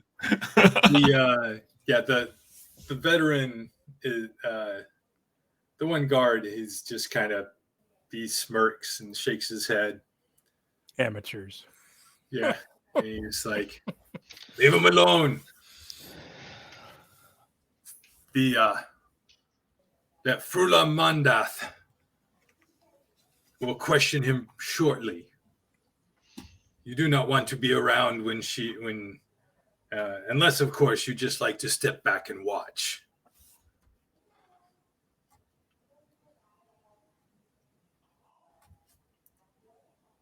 What do you do? Is there any way that I can loosen the rope or whatever on his hands, like just like one little tug kind of thing, like how you tie somebody up, but you have like a quick release kind of deal without actually like doing any major moves? You can try. You can do a sleight of hand. I will also, as I go around to the other side, I do a very unimpressive slap, and I do a divine sense. And I have an input too, if possible. Yeah, I don't sleight of hand diddly. I'll tell you what. I'm gonna go ahead and use that inspiration die. Okay. Just because that's just so bad.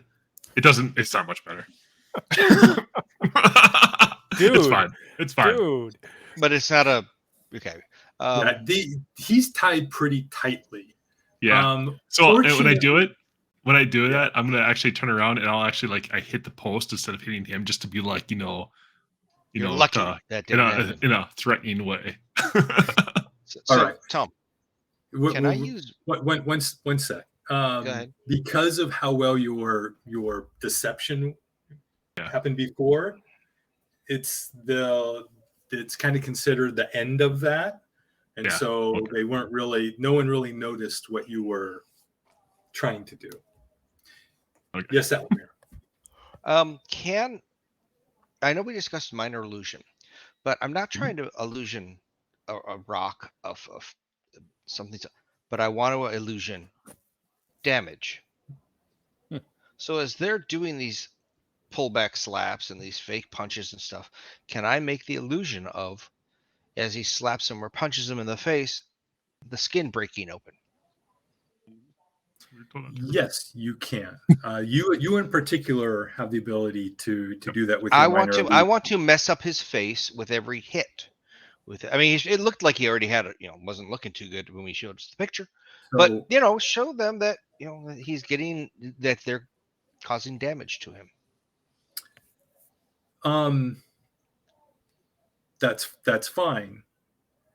But you know very well that if you do that, you're going to have to keep that up and keep doing it and keep that going until for quite a while, or else will just disappear when the illusion stops. Yeah, all and right. it will just Okay. disappear in front of people.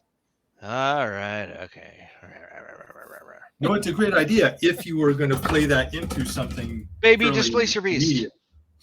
immediate. Just make him invisible. Displacer Beast comes from Really over mess here. things up. Suddenly, he's invisible. Actually, that's not a half bad idea. Where Maybe. did he go? I don't know. So as you, Smock and Jinx, as you're still playing around with here next to Patty Nielsen. cakes with his face. Yes, he opens his eyes again. He says, "Please, just leave me here. My mission is not done. I've gathered much information, but there's still more. I know it. I can't leave until I know more." What do you know so far? Oh, that's a good question. He doesn't know. I rolled my persuasion check. So, Tell he us says, everything. I know the size and power of their forces. I know some of the history of the places that they've hit and how many people they've taken. I know that all of the raids are gathering treasure for dragons, for a huge horde. I know that the leadership, fairly new of the organization, are worshiping Tiamat rather than it's the old worshiping of the ways of. My mind just blanked.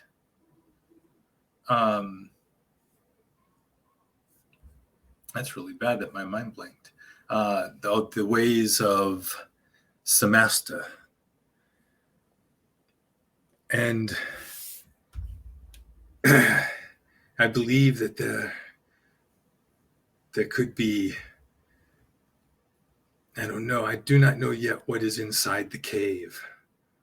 That is what I've yet to find out. I know that Frula Mandath is not the actual leader here. There is one more above her.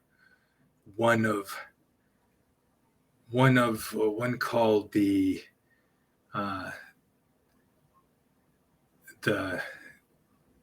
wearers of the dragon mass.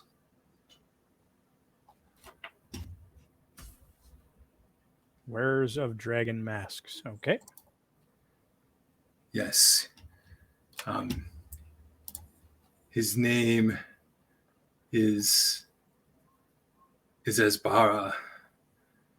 Where is it? Isbara, you said? Yeah. Hold on one sec. This is not the one that I thought it was. One sec. Sorry. That's an unusual last name. Stop that. The family couldn't stop apologizing. There we go.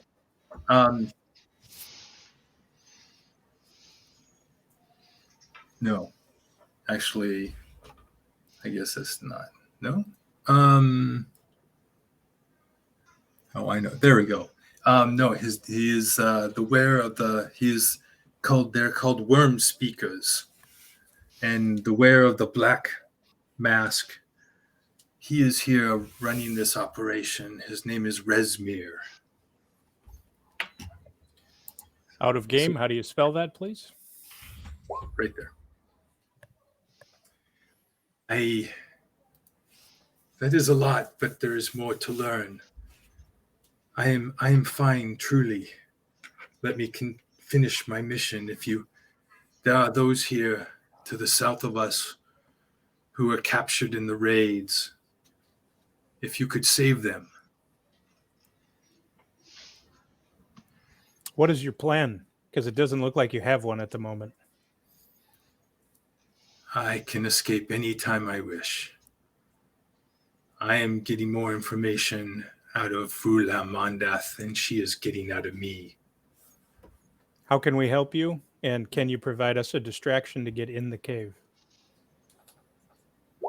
I do not know how you would get into the cave. It is, unless you're able to draw the guards away, but they are always there. And I know that there are other forces inside. Do we feel like he actually is being honest, saying that he can get out and get away anytime he wants? Roll a insight check. That's what I did. Oh, you did? Yeah. He 100% believes that he can. He is very confident of that. Okay. Parse those words that he just used, though. No. Honestly, if we believe he's confident in everything else, freeing him right here would just get us basically killed. I mean, us at least. Mm-hmm. If you're good to go for a walk to the south and check out the other people and hang out at that camp down there with the rest of the prisoners and kind of maybe try to take over guard duty or something, we can let this guy go, so to speak, or wait for a quieter time. Then maybe if he doesn't get out, we could let him out later on. I think we already need to. I think we've overstayed our welcome here for the moment. We may want to consider moseying on. Yeah. I'm just going to whisper in his ear, fortune favors the bold, and wish him the best of luck. And I'll then limp he off. does. Then I'll limp off to the south, I guess. We'll, whatever. Okay. But I'll tell you what. If he's going to get questioned, I kind of want to be within hearing distance. Okay. So, okay. Did I get a good look at Faerûn, and did Faerûn get a good look at me? I would assume she would have my face. She would know my face well. You were standing in the middle of a clearing, fighting with everyone watching you, and she most definitely had a clear view on that combat. Okay, we'll be over there. That's not that far away. Just pointing that out. So I need to know what everybody is doing right now.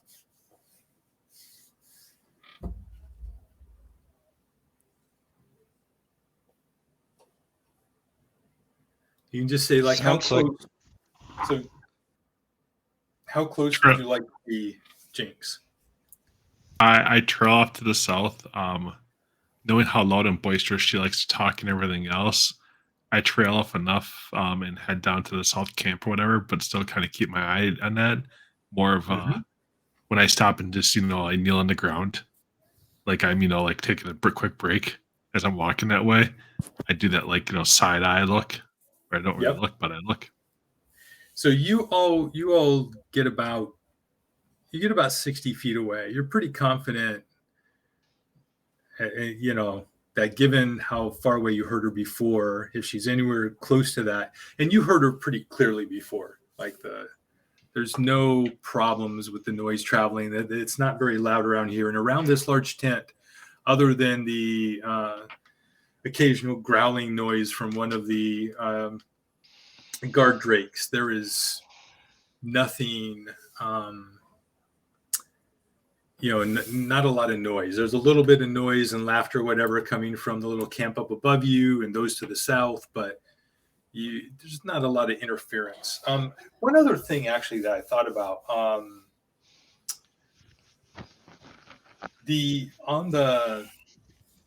just something that is of interest, that would be of interest to everyone. On the guard drakes, Alomir, and actually, wait, where's my? Don't tell me they have saddles and they're the riding dragons that what's his face kept these talking about. Creatures are not large enough to ride. Jinkin and Alomir can roll Arcana. Luna, you can roll Dragon knowledge. How about evil organizations? I'm afraid not. Not for Okay. this. Okay. Although, go ahead and roll it anyway based on what you were just heard. Okay. Yeah, this makes perfect sense. Wow. Okay. We'll get to Smock's evil organization knowledge. So, Alomir and so Luna, you've never seen creatures like this before. They look like dragons, but you have never encountered them or heard anything about them.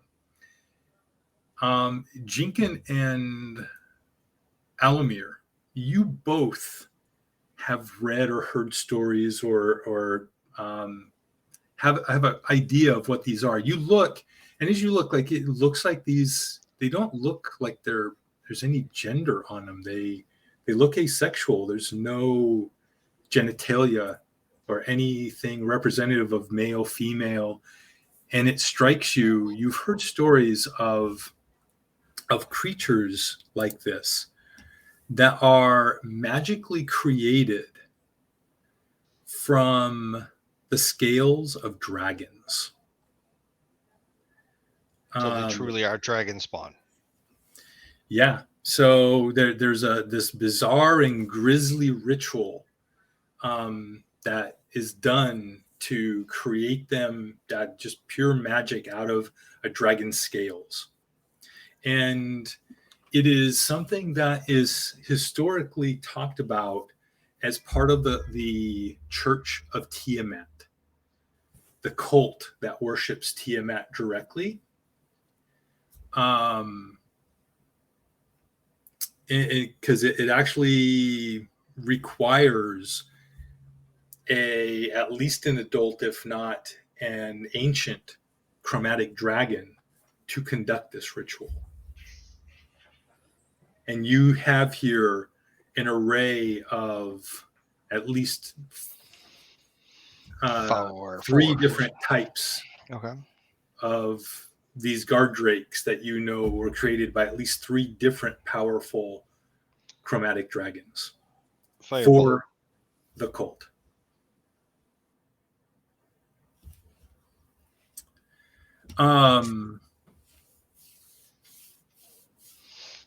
What can I do? So Smock.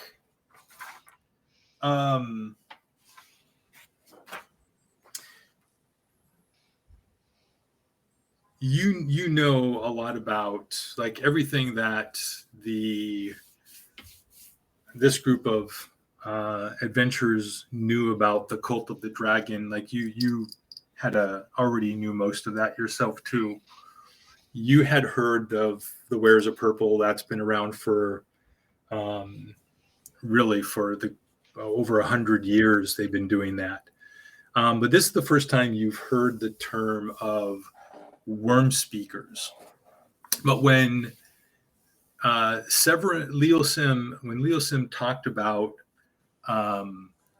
the Black Dragon Mask, you are aware of the history of the order in relation to these masks that it was related at one time to some of the activities of Samaster the Mad when he ran the organization many, many years ago. The masks were taken and hidden, or nobody really knew where they went. but you know that there is a separate mask for each of the chromatic dragon types. And wearing the mask allows you to impose your will and control dragons of that type. Okay. Or at least have a better chance to. But yeah, that kind of struck you. You kind of pulled that out of what you heard Leosin talking about. Okay. I immediately whispered to my friends exactly that out loud to them and say, hey, this is what I recollect, and share that with them. And then you hear a voice ringing out. Is he awake? I want to talk to him. And the guards are back at their stations, and the one's like, yes, Frulam, he is.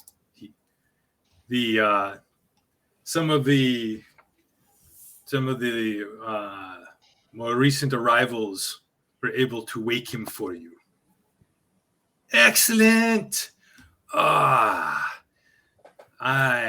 have been waiting for this all day.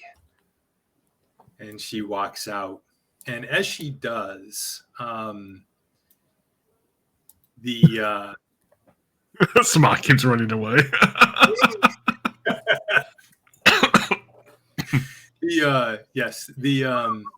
She behind her at a respectful distance comes these three veterans, and she goes right up to Leosin. And as she does, some of the other guys from up here, they come interesting out to watch. like, yep, and they begin to form like a little crowd around. Elamir's going to join the crowd. So there is now a crowd. Yes. So the crowd begins to form, and she begins to play it up, and 10, 20, very quickly, 30 feet away. Let's see here. Very quickly. Rolls like I do. Yeah. So there's four initially who come out. That's in our benefit, isn't it? That's not a lot, but there are more. And you see some walking from a couple from the south, and just humans. There's one half orc and three humans. One of the half orc actually looks like might be female. Could be. They Don't judge. come to stand around. I should probably just do this real quick, because I'm going to want eventually to make more. So let's go. Here we go. Camp tokens. Hello, camp tokens. Where are you? Yes, up here. Okay, we're just going to do you guys.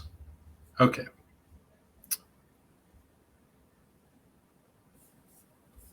All right.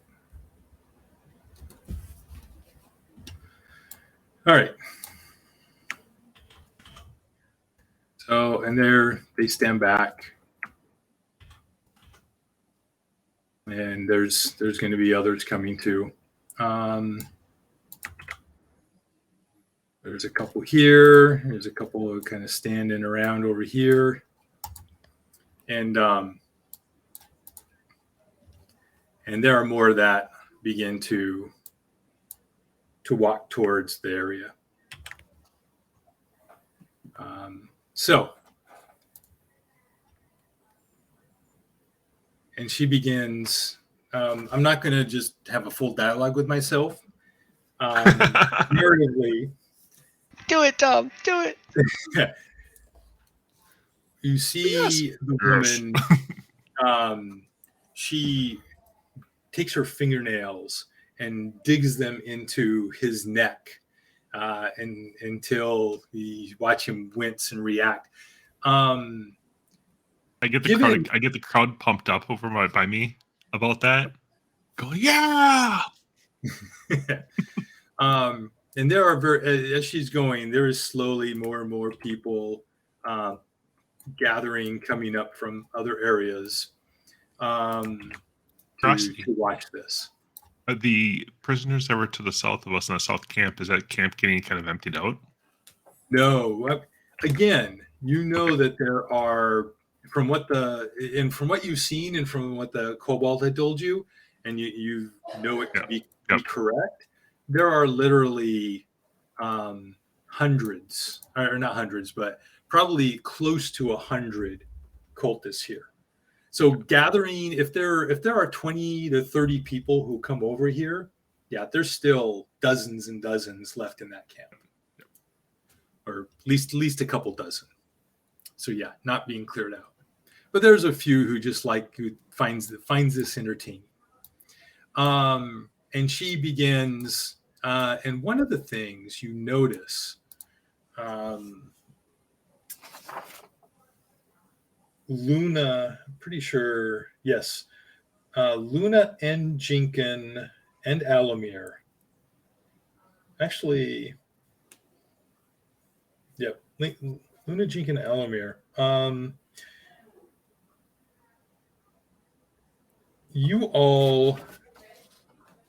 You watch Leosin's reactions to her digging her fingernails and all of her other intimidating behaviors. And you can tell he's acting.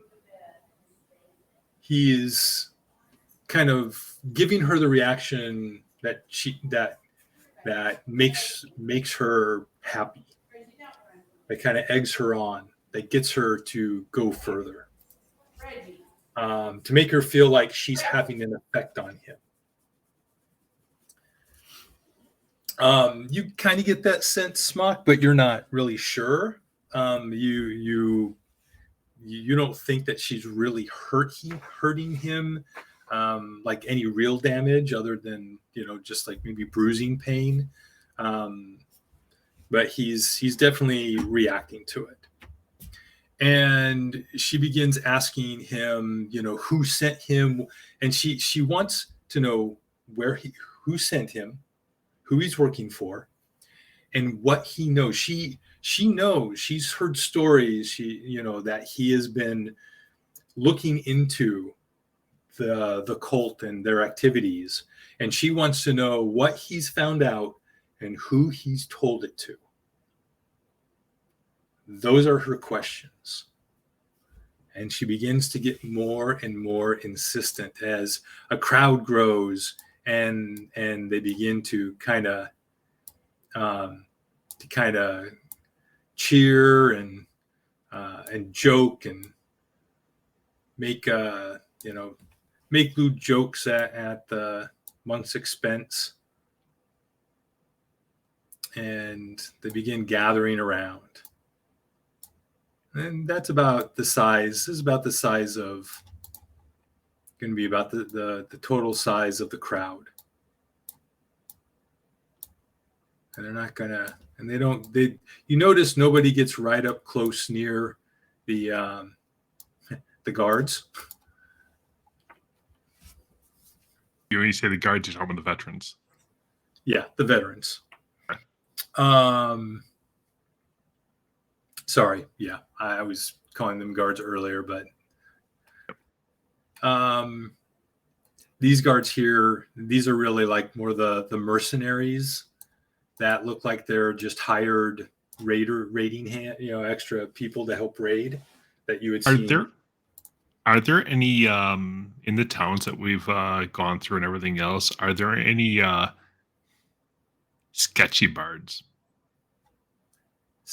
Bards that kind of give me that same feeling that I once thought of Gypsy Phoenix.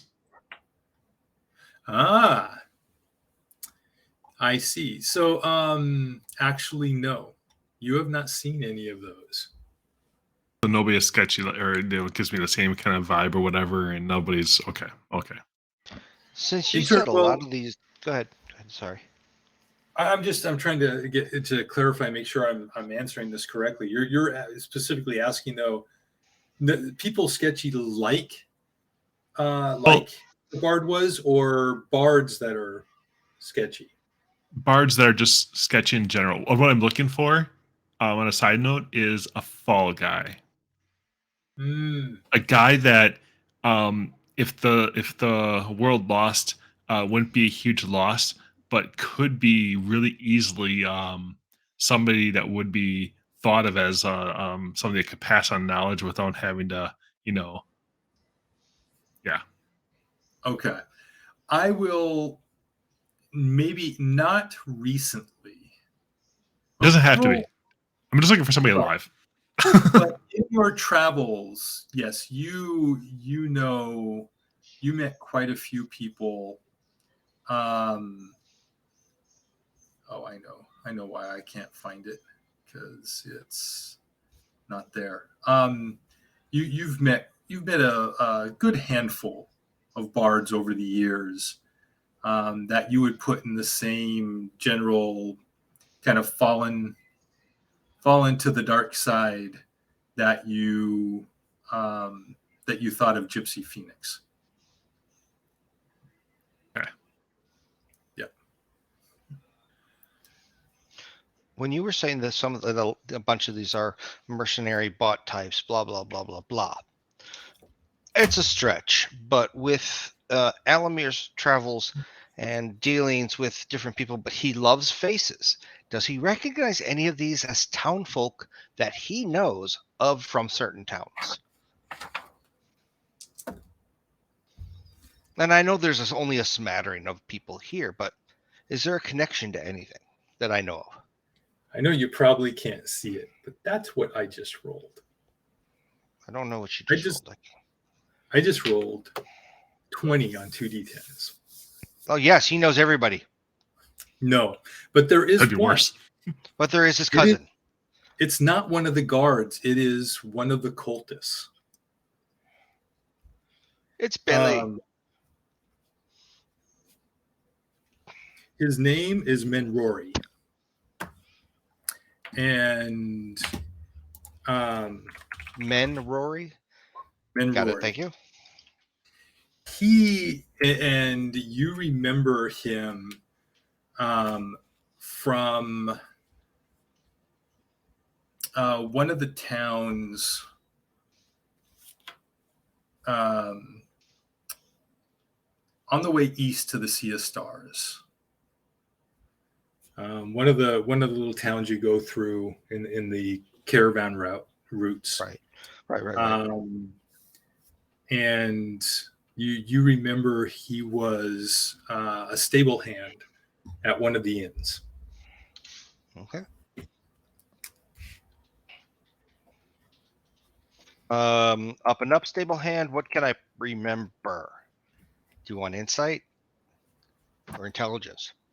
Intelligence check. You just do a history check if you like. History?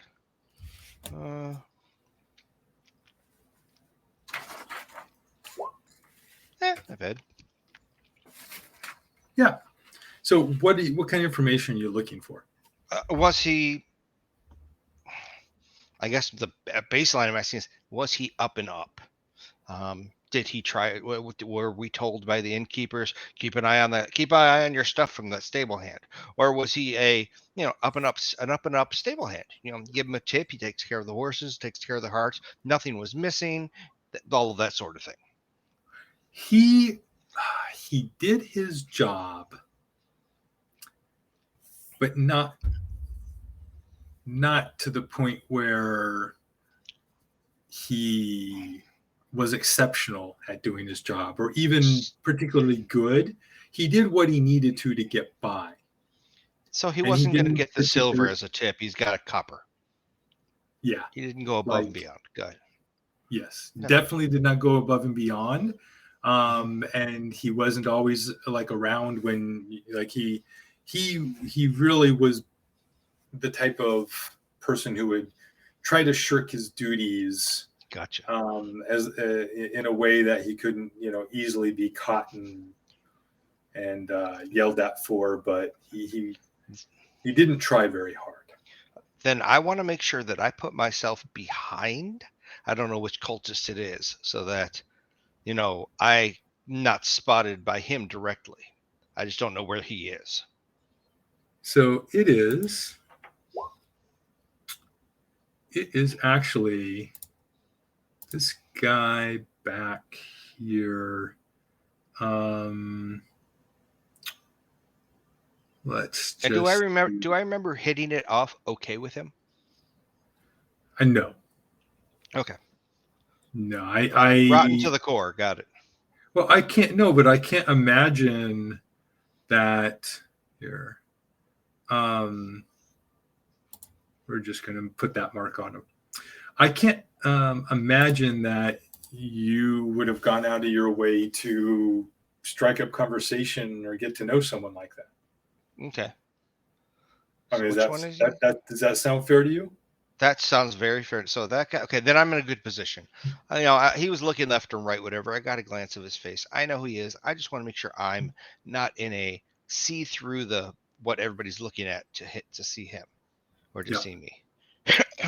But still keeping an eye on and keeping my 30 feet to him.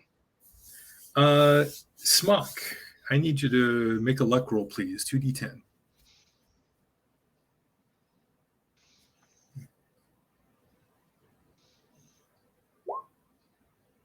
Okay, yeah. You look around like nobody is looking at you. Like you're standing back. You're like, and you see other people not in the middle of, the path where you are, but just kind of people standing around the tents and the fire pits and stuff, watching from a distance like you are. So nobody's really paying you much attention. Yeah. So as Frula Mondeth continues to grill Leosim for information, and she gets more and more violent and begins hitting him, puncturing through his skin, like with the little bit, like the pointy dragon claw like ends of her regalia, and drawing little bits of blood. How come I can't click on that? There we go. And she ends up, and she just begins bleeding him in several spots. Oh, so he just loses the point that he just got.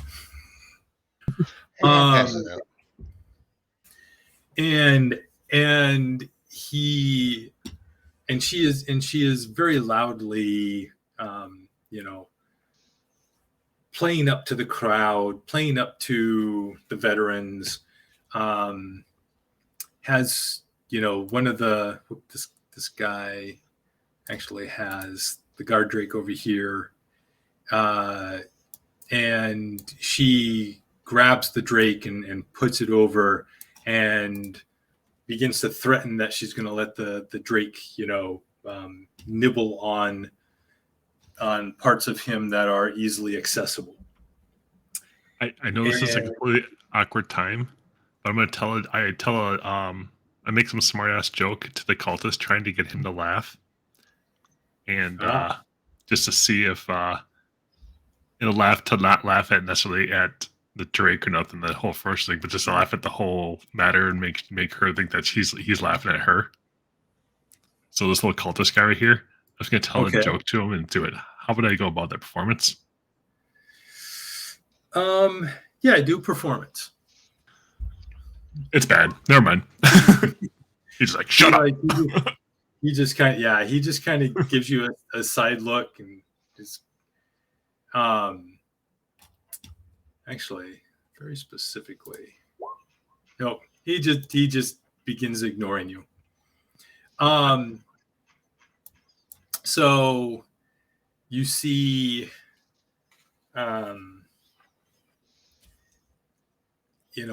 Leosin, and Leosin is responding quietly, whispering, but loud enough though, definitely Jinx. You can hear, and Alamir and Luna, you can hear some of what he says. And he that when he's responding and she's kind of like playing with the Drake or whatever, I'll throw out that bard's name, and I'd be like, I kind of try, I'll try to throw my voice a little bit when I say it. I'd be like, was that Ricardo or whatever it was, the bard's name that he said, and just throw it out there just to see what happens.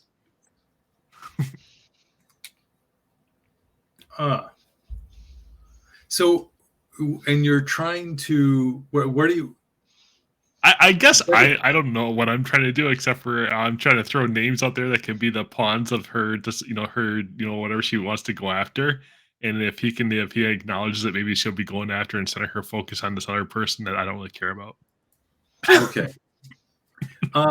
She doesn't seem to respond to the name or the names that you're throwing out yet.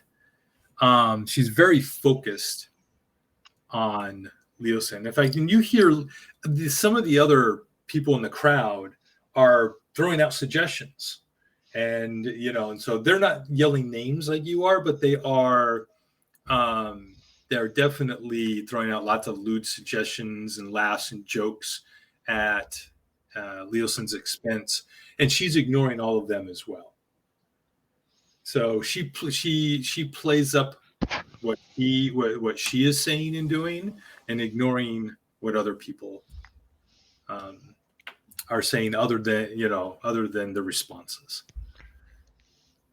Leosin though is talking, and he is giving a little bit of information.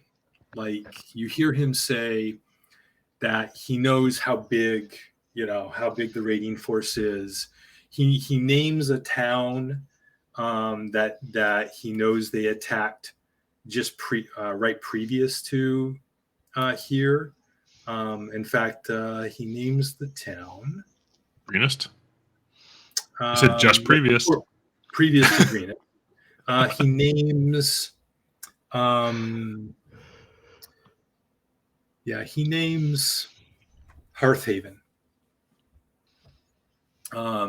And she raises an eyebrow at that.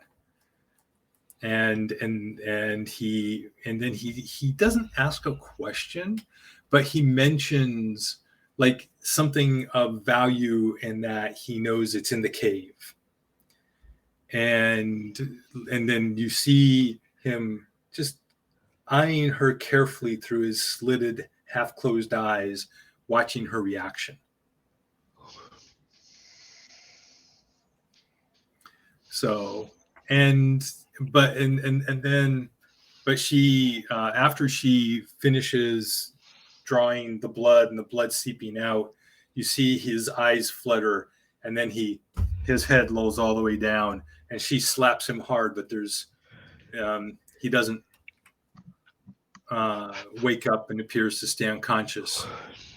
And she gives a scream of frustration and stalks off back towards the tent and goes inside, and the crowd begins to disperse. The guards and everything back, turn their backs and follow her back. Yeah, and they go back to their posts.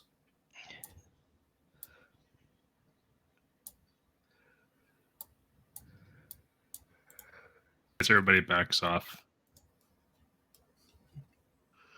I'll start walking away, and I will.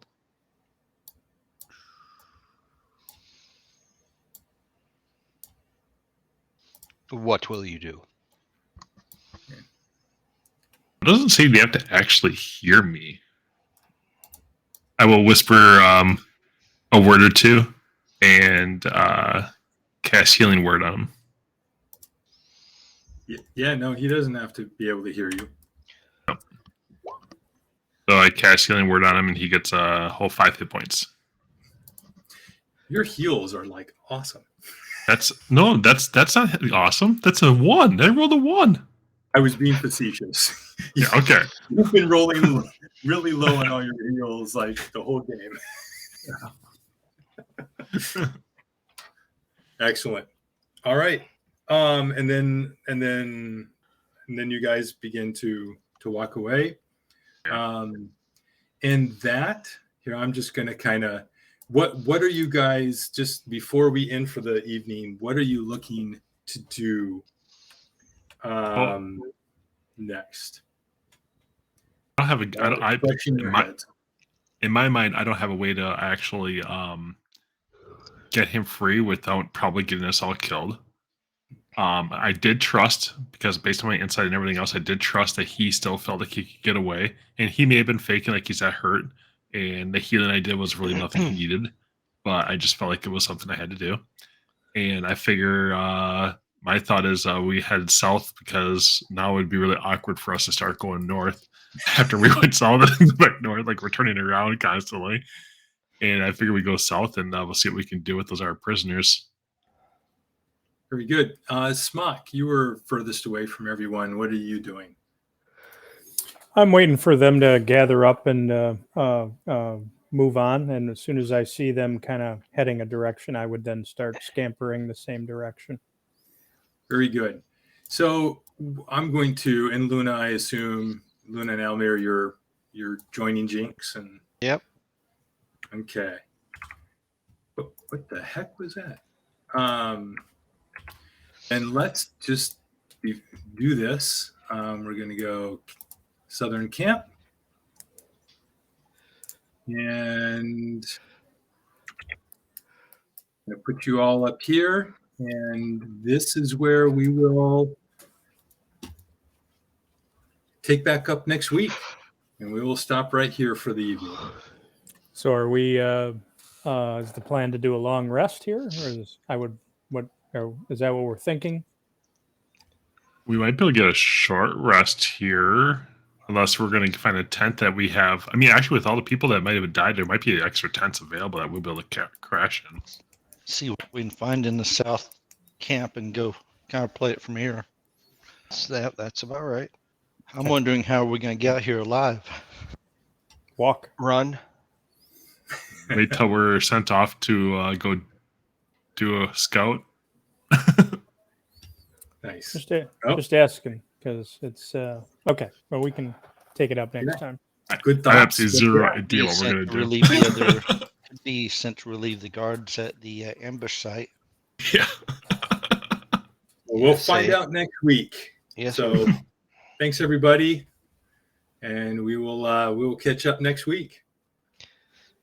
Good night. Have a good night. Good night.